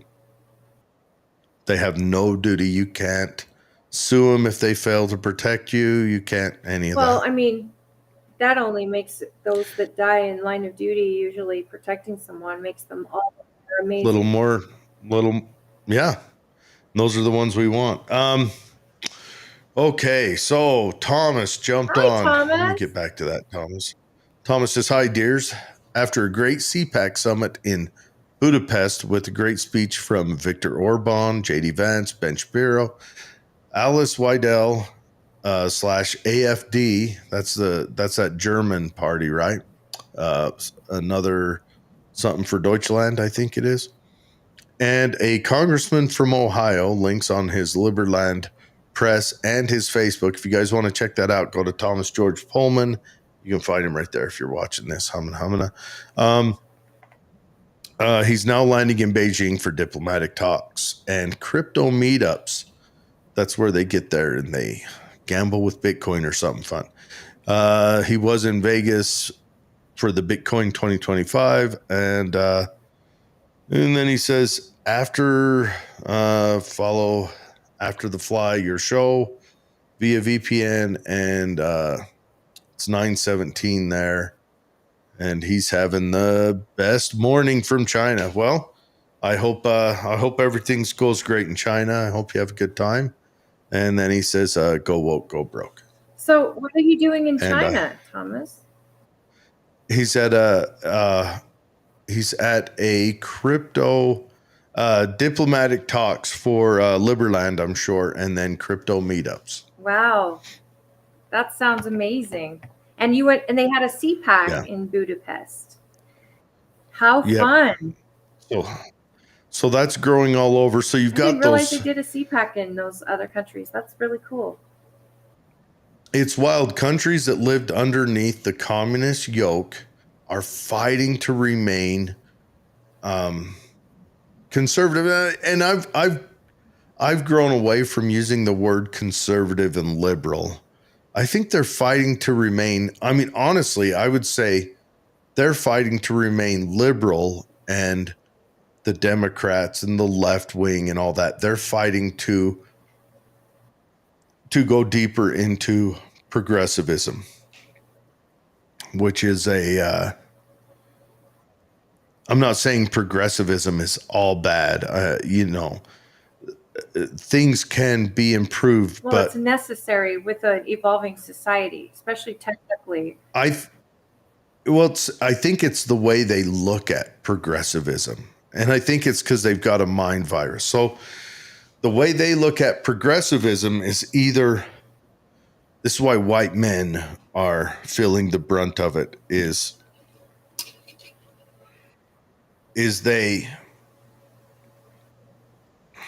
want to take from those who have built a life, take some of that life away and give it to people who haven't built any yet, instead of designing a way that those that have built something, or those that are walking a proper path, to continue to aid them on that path, or to just let them continue to walk it. And then also figuring out a way to enable a path for those who haven't found a path yet. They're trying to take some of the good things that the person who's earned a good life and did the right things and followed a discipline. Followed and showed discipline in things. They're trying to take some of that away from them and give it to these people who maybe no fault of their own, they haven't found the right path. It could be because they live in a crap hole African country who's fallen apart, or they were raised by an awful family. And I agree, we should figure out a way to aid those guys in coming up, but we don't want to do it at the cost of those who are functioning. You take from people who have, eventually because they will leave. Well, and eventually they run out of have. And there's never enough. Like, you take everything every billionaire owns in this country, it's a drop in the bucket of what this country spends every single year. And it still wouldn't solve the problem. It would just make people with billions of dollars never come here. They would leave. Well, and so what it is, and the companies that they create that hire the majority of the people that work in this country. And this is an international movement, this progressive movement. This is why you've got all these leaders of other countries who have squandered the goodwill of their country. And yes, as your country becomes more erudite, they quit reproducing. And so you do need to figure out how to fill those gaps, but you can't just kick the doors open to bring in any military age single male or males, all of them, for economic benefits. When they come in, men have a mentality. Men are naturally more aggressive, everything else. The reason the average man from your neighborhood isn't a savage is because he feels ties to that neighborhood. He was a little boy and knew the little old lady across the street. He was a little boy and went to school with the girl who's now, they're both, of similar age. And you bring those military, and they knew, church members. But they're a part of that community. You bring a guy over who left his community because it was failing, because whatever reason their community failed. It's generally a decision by their local government. Corruption. You bring them over, they have no draw to that community. They're there to try to make a buck, have a good time, get out, whatever. They are going to be more prone to look at the people existing in that community and victimize them than someone from that community. Hey, And so you can't just throw the doors open. So you've got the Eastern Europes, the countries that were under the yoke of communism, are fighting to not be under a progressive yoke. And so you got Poland and what's that? Poland UK, and there are people. Romania. Well, UK's falling apart. I mean, the UK, everyone is predicting the UK is going to see a civil war. And how is that going to look? Is it going to be people with machetes and stuff? That's going to be Can I just ugly. say, though, what you're saying and what you're talking about, America is a melting pot. As long as you're willing to melt and assimilate into the culture, the American culture, which essentially is live and let live, but you have to live in a moral society, and you can't kill people, and you can't be corrupt, and you can't do this and that. And these people are coming over, especially in Europe. They're going into these societies, and they're not acclimating, just like here, but they're bringing their corruption from their own country. They're bringing it in, and they're not melting into the melting pot. Well, it's not just that, but you can't have a melting pot of foreigners if the foreigners reach a certain per capita. Sure, yeah. You've got to keep it below numbers to where the certain amount come in, and the culture, because of the culture they're moving into, they're required to assimilate. Because there's not millions of them located in one area. But yeah, you bring over a whole gaggle and keep them all together, they're just going to build a ghetto. And that ghetto's going to be wherever they're from. And it's going to carry on their same cultures, their same traditions. And then the people who were there traditionally are just going to get abused. Hey, you know what? Let me throw it to you lefties. The very same thing happened to the Native Americans. A whole gaggle came over. And they brought over with them their traditions of the Magna Carta and their traditions of, well, you had the Puritans who, I mean, I know a lot of people look at them as, the good guys on the block, but they were not. Remember, they were not. They got thrown out of England because they were savages there too. But they come over, and too many of them came over all at once. Granted, the Native Americans didn't have a government, didn't sponsor them, didn't give them money, didn't do any of that. The people who came over started the government and did all that. And the Native Americans never grouped together. That's one of their biggest flaws, is they were still warring each other when the evil white man came and took over.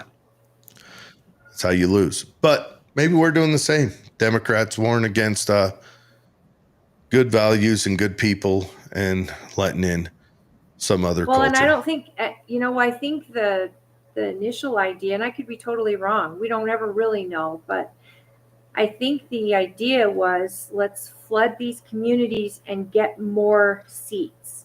So we'll really know when they do the census. And I hope Trump and I hope the Senate makes it so only citizens can be counted in the census, because then the mission accomplished if they gain all these additional seats because of this new populace. Imagine that'd be wild. 8 years from now? It's like 6 years. It'd be wild. Years. But no, you're right. And I think the Democrats support it because they know it boosts their numbers in Congress. Yeah. But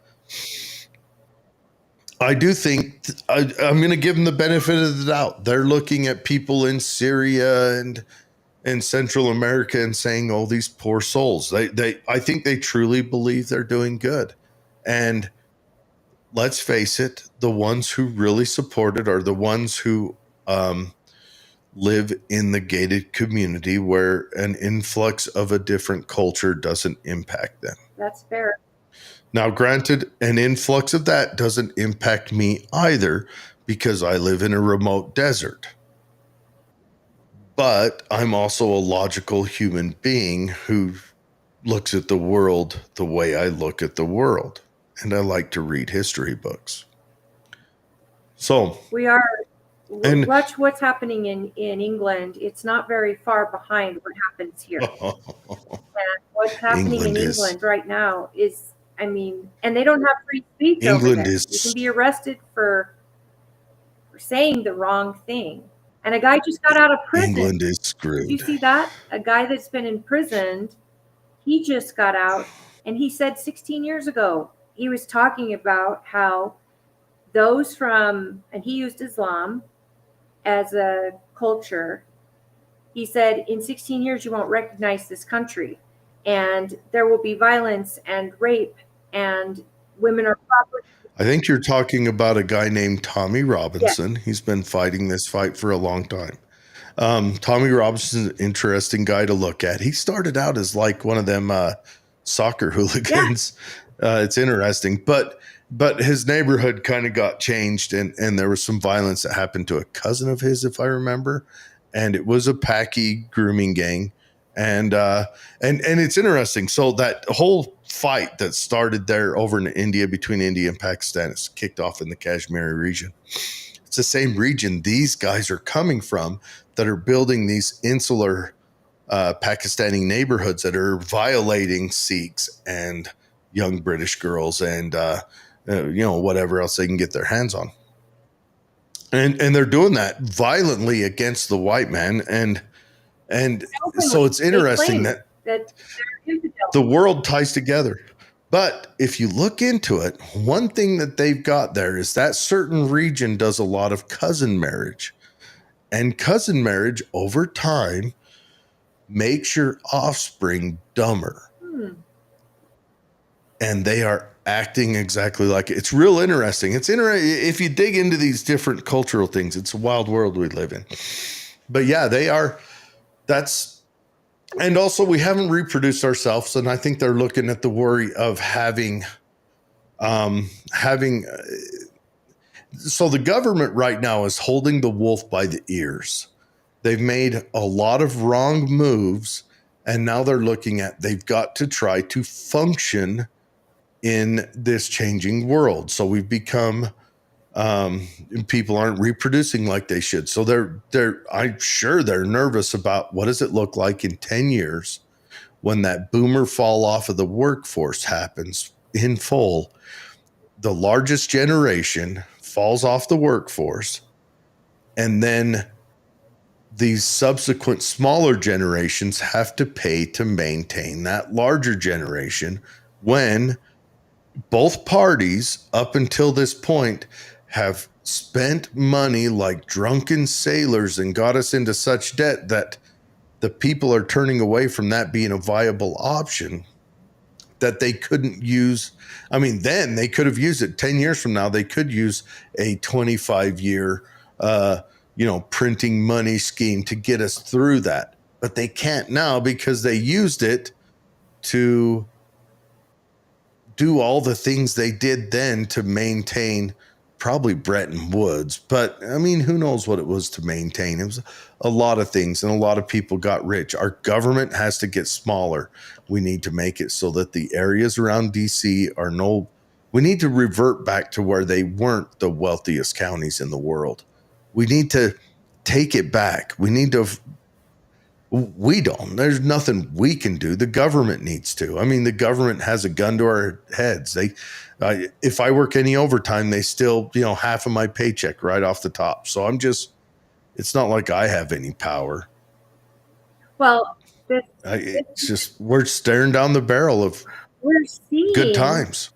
We are seeing in real time the effects of uncontrolled immigration in Europe. And we're not heeding that situation fast enough here in the States. But are they doing that to make up for them not reproducing themselves? Who knows why they're doing it? what they're doing wrong, Because though, they're staring at austerity if they it's don't. not their prosperity. No, Oh, I was austerity. going to say, They're 'cause staring at. the British They're people staring don't at. gain anything by being victims of these horrible crimes. Do you remember? It only builds. No, but do you remember Greece 15 years ago when Greece was in riots all the time because of austerity measures that was put on them by the EU? They're all looking at that because they didn't reproduce, because they spent all their money frivolously. They spent it over there on universal health care and other dumb crap. Over here, we spent it on military and medical aid. But they're looking at when this largest generation, the baby boomers, the largest generation the world has ever seen, who didn't reproduce themselves. And then subsequent generations, none of them carried on that 2.3 kids to reproduce themselves. They're going to retire. So right now, I don't know what the average is. Let's pretend the average is one person retired to 5 people working. And those 5 people working, because we built a Ponzi scheme, thank you, FDR. We built a Ponzi scheme. So those 5 people work and they all give a certain percent. So this one person that's retired can be retired, right? You don't reproduce yourselves. It'll end up being 2 people working to 1 person retired. How much do those 2 people have to give, and how satisfied are they in life? How apt are they to become disgruntled? I get it. But I'm saying That's what and the whole world's looking at that. There's not a country that's reproducing themselves. There's not a state that's reproducing themselves. Here's a crazy thing. There's not a religion that's reproducing themselves. There's religions that are coming close. Mormons, Catholics, some groups of Muslims. There's is it Kenya, I think, is the closest country to reproducing itself, some country in Africa. That is it. Korea, forget about it. Japan, forget about it. None of them are reproducing themselves. So everywhere is staring at this option. Japan's holding down the fort. They've gone into a zombie economy. They're like, we're just going to print until the end of time. That's how Japan's answering it. the United States will do the same thing. But it will have consequences. Under Biden, they went with a different option of bringing in a whole bunch of immigrants. That's what they were bringing them in. It's part of what they were bringing them in for. I'm going to say some of it, a lot of it, I'm sure, was the voting thing. I'm sure a lot of it was. But if they don't become citizens and they want to live in a location, they're not going to be possibly paying into the system. So it defeats its purpose. I still think they're hoping on capturing some of that, of what they're not paying, but they're hoping to rein in that mostly on the corporate side, on the corporate tax side. I think that's where they're leaning in on, hopefully capturing that. Like Tyson Foods firing everyone in Ohio to move it to upstate New York and hire nothing but asylum seekers. Tyson Foods is doing that because they can pay them less, they can give them less opportunity, and they can just essentially hold them as slave labor. I mean, right now we're sitting at a Pompey-esque type of economy being built up. That's what we're looking at. Rome went through this. It was a big collapse. I mean, I know Dave likes to say, why can't we use indentured servitude? Because it destroys economies. Don't do it. But they're doing that. Tyson Foods did that. Tyson Foods went public doing that. They had a New York Times article written about it, and they shut down a plant that supported a whole town in Ohio and moved it to upstate New York, opened it back up, and hired nothing but asylum seekers just to cut chicken into bits. And the fact that that's legal is a problem, because we have to be able to pay a fair wage, or at least required. I mean, I wish there was no minimum wage, but when companies can go around and hire people out of desperation for the people, not the company wants to profit. That's what they want, and they want their profits higher. So they're going to hire someone that is a asylum seeker or someone who's not who they can pay cash or whatever, and that They can pay them be held less. to account. And they're here legally, and I'm sure the government made a deal with them that they're gonna, kind of. Oh well, the government's already covering their housing, The so government's the giving them government's a big supplementing their pay. I mean, Walmart would do it in a heartbeat. What we're seeing in England, we need to understand that there's no safe cities in England. They're getting more and more rare, and unless they're out in the middle of nowhere, if you people can just work out in the middle of nowhere.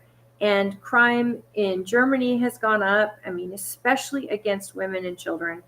And when you have a society that is okay with this, it's a problem. And Germany's filming it from Syria. Who cares? I mean, I don't even care where it's coming from. It's different areas. It's weird. It's weird how different areas have gotten to where they migrate to different places. Like us, our big concern again is those young Chinese special forces males that got brought over. But most of the white liberal women are talking about the brown people that have come in here for asylum or whatever, and they fail to remember that more than just brown people came across that border, and the dangers of having an open border. And yet these are also women, the liberal women, who do live in places where crime doesn't affect them yet. But it's a matter of time. Well, they live in the gated community. They're not living down on the border. No, well, yes, that you are correct. That is also a concern, that the violence that is brought over with men who have no ties, who are of such low character that they would just desert their community back home to go somewhere to burn a profit. It's not even that. They almost they feel entitled to it, and because they come from communities and cultures where they don't value the human life, let alone a female, they don't, and they have so many together that it's a mob mentality. They're just bringing their shitty learning from their culture to our country, and they fail to acclimate. And our government has been feeding the animal, and you don't feed it, you don't name it. Yep. And here our government has done both things, and it's going to affect all of us. If we will fail to become a melting pot when half of the people here won't melt. 100%. I want to make one point. One advantage we have over England, and that's the guns. Yes. Every man right now who's legal to needs to get his happy ass down to the gun store and buy an AR-15. Every man. That should be the first one in your house should be an AR-15. Any particular caliber? That's your defense. I would go 5.56. Always be able to find it. Something the Army runs with, so they make a lot of it. Second gun you buy is a 9mm pistol. Everyone needs to go down and do that. So you got your defense. You've got your reaction. Then you go get I think women too. Huh? Women should. Men have to. I think women should be issued a pistol at birth. Little pink Glock. This is yours for your life. You're going to grow up with it. We're going to start training you on it when you're 5. Right? First round's fired at probably 6, 7. But anyways. Right? And then you get yourself a shotgun. I would say get a field gun. Serves 2 purposes. 1, peels meat off of humans. 2, you can get food with it. And then you get yourself a deer rifle. I think like that should be 30-30, 270, 30-06, 308. I would go 308 because military use it. They make a lot of it. That's one thing I look at. If the military uses it, every ammo manufacturer makes it, which means you'll usually almost always be able to find ammo it. For it. Right. Yep. Right. And then start doing the food storage, pursue training, not just gun training. You need to pursue medical training, how to garden, how to, I mean, if you can tie in and learn how to do basic home repairs, plumbing, electrical work, working on cars. Pursue any little thing you can. Like Yeah, medical training is very important. Everyone should. I mean, you should have a tourniquet in your car, couple in your house. Tourniquets save lives. They save lives. Someone gets a bad cut on their leg, a tourniquet can save their life. So, but every man should do this. And by saying that, I might be kicked off the internet or whatever, but every man should. You should buy an AR-15. It should be the first thing you buy. Let's go through comments, though. We're about to shut the show down. Okay. Thanks for watching, everybody. Yes, Remember thank to you. like and subscribe. And if you're on YouTube, you can hit that notification button and it'll let you know when we go live.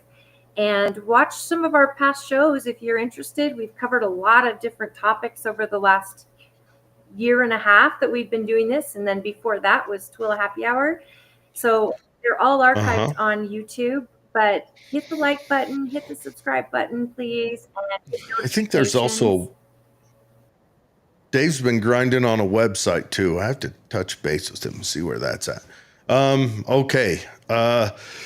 Norma says tax over 500,000 more, give the middle class a chance to live comfortably. Oh, so tax people who make over 500,000 more. So tax them more. And yeah, there needs to be, we need to figure out how to build up a middle class, and they've got to incentivize. The government, I think, needs to figure out how to incentivize corporations to raise the wage on their lower earners. And we've also got a mind virus corruption where anyone who has a college degree has to be, it's called elite overproduction. It's really a precursor to the French Revolution, to lots of things like that. So hopefully also the Russian Revolution. So we got to figure out how to level that out. And I'm not smart enough to have that answer. I'm just a person who, again, the government also needs to incentivize having children and do somehow it in a way that helps families grow. If it's the child tax credit, if it's a child care credit, if it's something that incentivizes our young people to procreate. That is something that every government should be doing. Yep, 100%.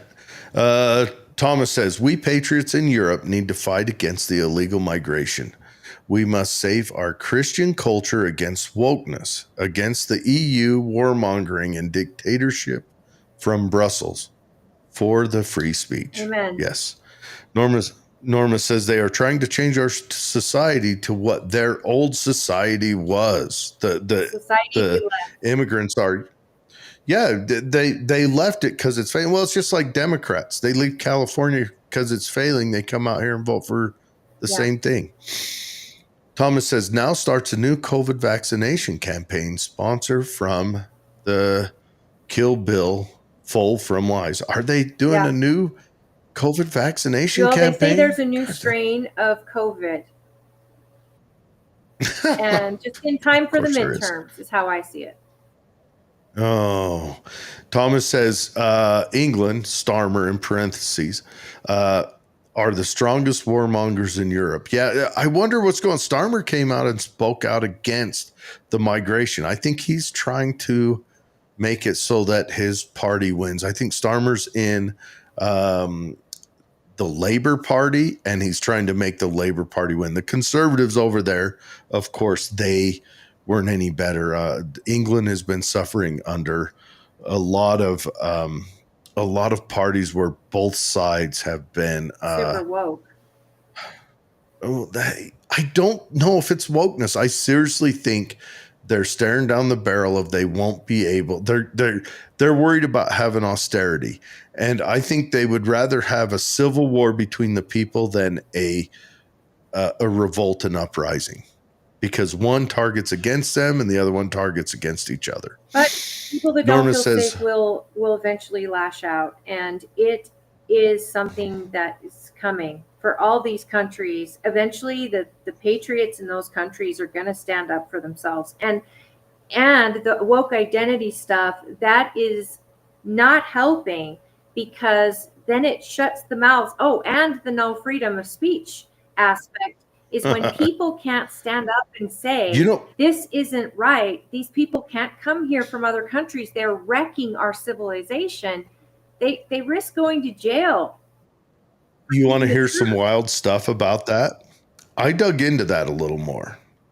Do you know that all of the legislators and all of the parties have spoke out against the anti-free speech stuff the police have been doing?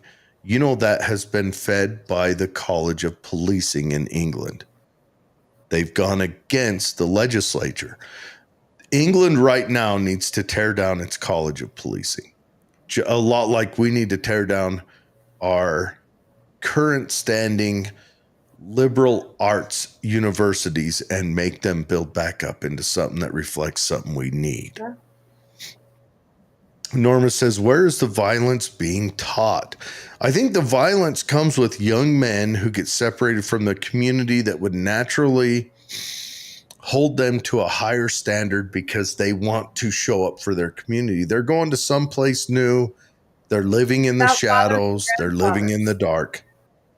Yeah, they're just pursuing their own validation and entertainment versus trying to uphold their community. Because, you know, if you're like here in my neighborhood, I would never be a monster in my neighborhood. These are my neighbors. These are people close to me. But, you know, if I was somewhere living in the shadows in the dark, I wouldn't be upholding my community But standards. you understand, these kids get over here, these young men, away from their fathers and grandfathers' influence, if they were lucky enough And their mothers. and their mothers, and they find gangs, the family to take the place of the family they need. They seek out these gangs who act as their family. And when a group of them get together, it's just like in the animal kingdom. Young male animals will do what they don't normally do, and they will wreak havoc. They will even kill for sport when they don't have an older male influence who's directing them through that young age of maturity. Yeah, or even if they're just away from the character influence of their family. Or their culture and church. Yeah. Norma says rudeness is prevalent. Yes. And then she says bandana. And I don't know what she said. I don't know what she meant with that one. And then again, on the YouTube, Jordan just ends with that I should run for mayor. I doubt you'll ever see me jump into politics because I don't know if I'd be any good at it. You should. And Jordan was saying I should. I believe Jordan should. Yeah. Yeah, I think more people should know. Look at a dream like that. It may not even be your dream, but you see something in there that you think you can do better. I think you should put your hat in, only because that is how we get good government, when we get regular people with skills and knowledge of their personal community to stand up and go for it. Because and we also I think we need to revisit how to make it so that when people sign up for politics, it actually is a person who's serving their community, not someone making money off of their community, which I believe we are in that paradigm right now. I think that too many politicians are getting way wealthy off of this. The job I have as an elected chair of my party, it's nothing. It's totally, I do it because I see it as an act of service for my community. I also enjoy it very much, but I think my intentions stay where I want them to. If it was a paid gig, I don't know that you would get as many people to do it with the right intentions.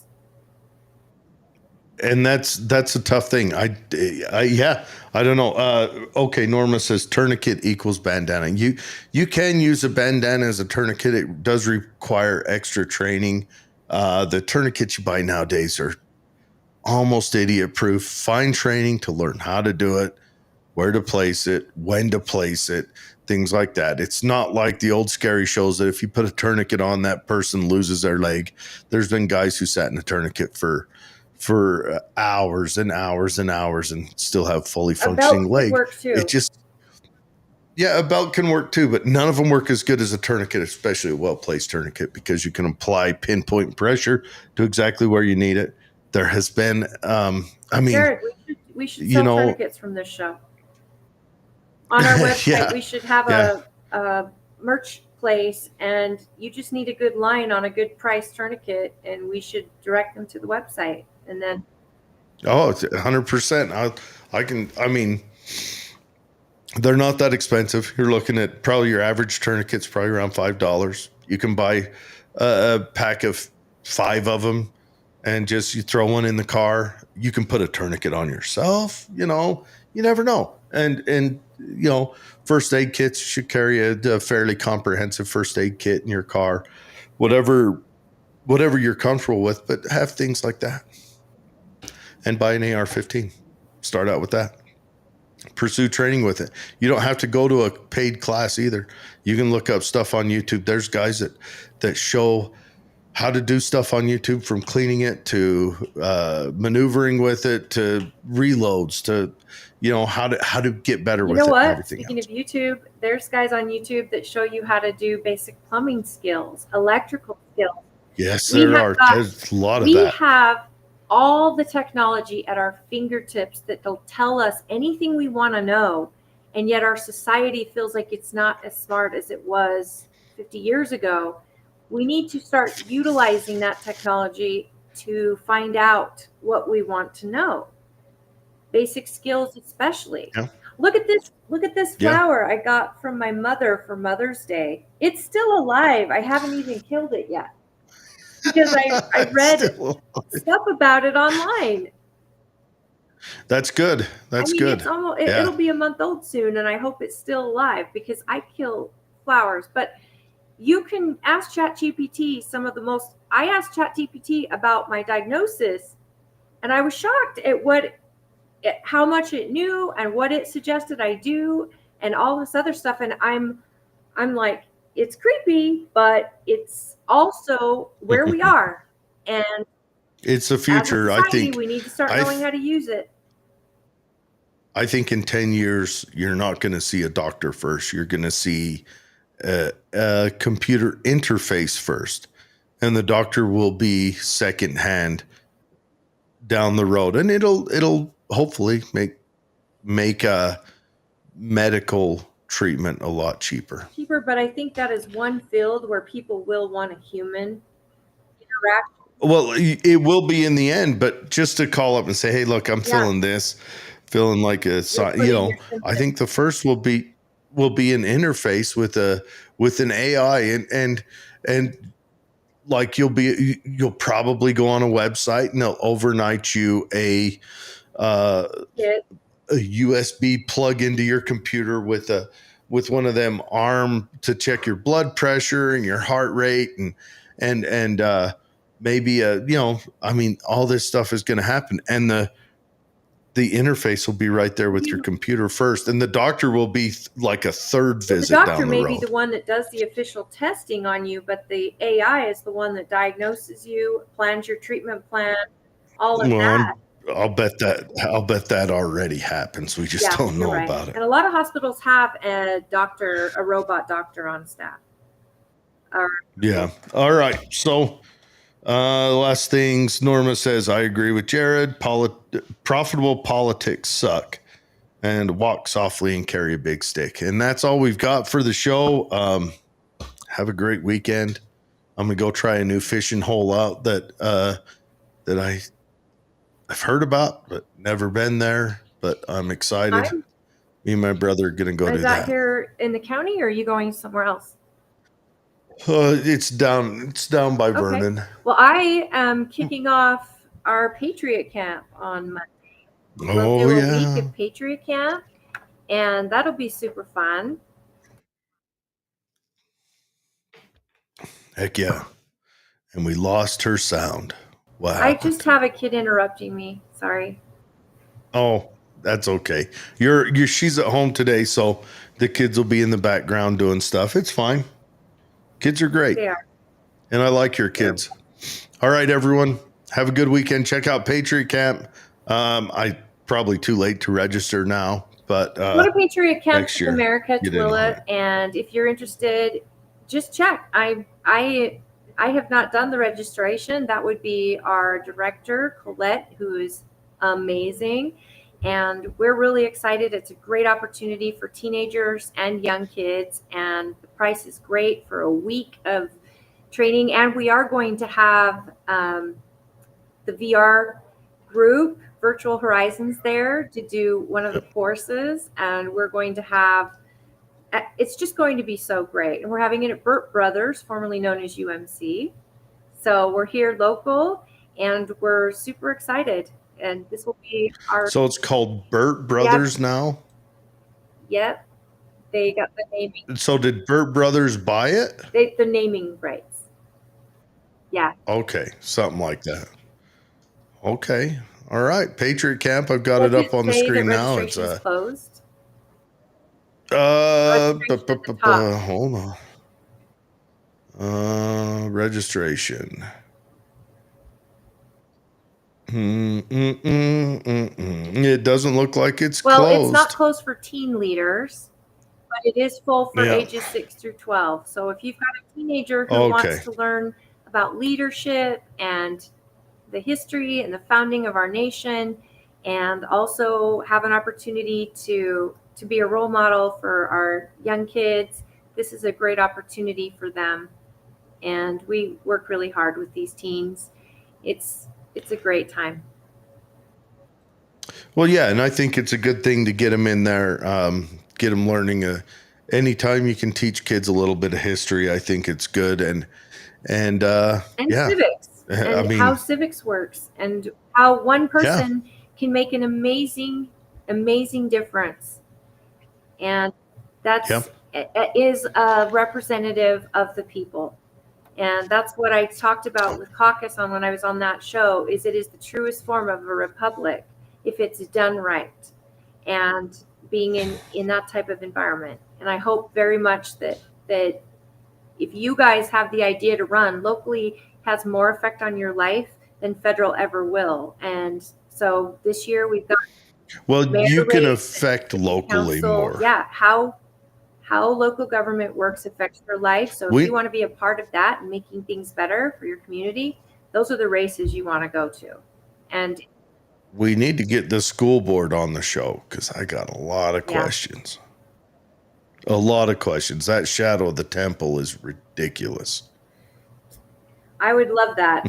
If anybody has any connection to our community, our local school boards and the members, please let them know that we'd like to get a hold of them and have them PM us. We'd love to have them on the show, and we would be fully respectful, of course.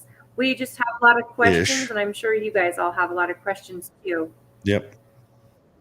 All right, everyone, that's the show. Have a good night. Have a good weekend. Friday, everybody. Stay safe. Yeah, happy Friday. No holidays coming up.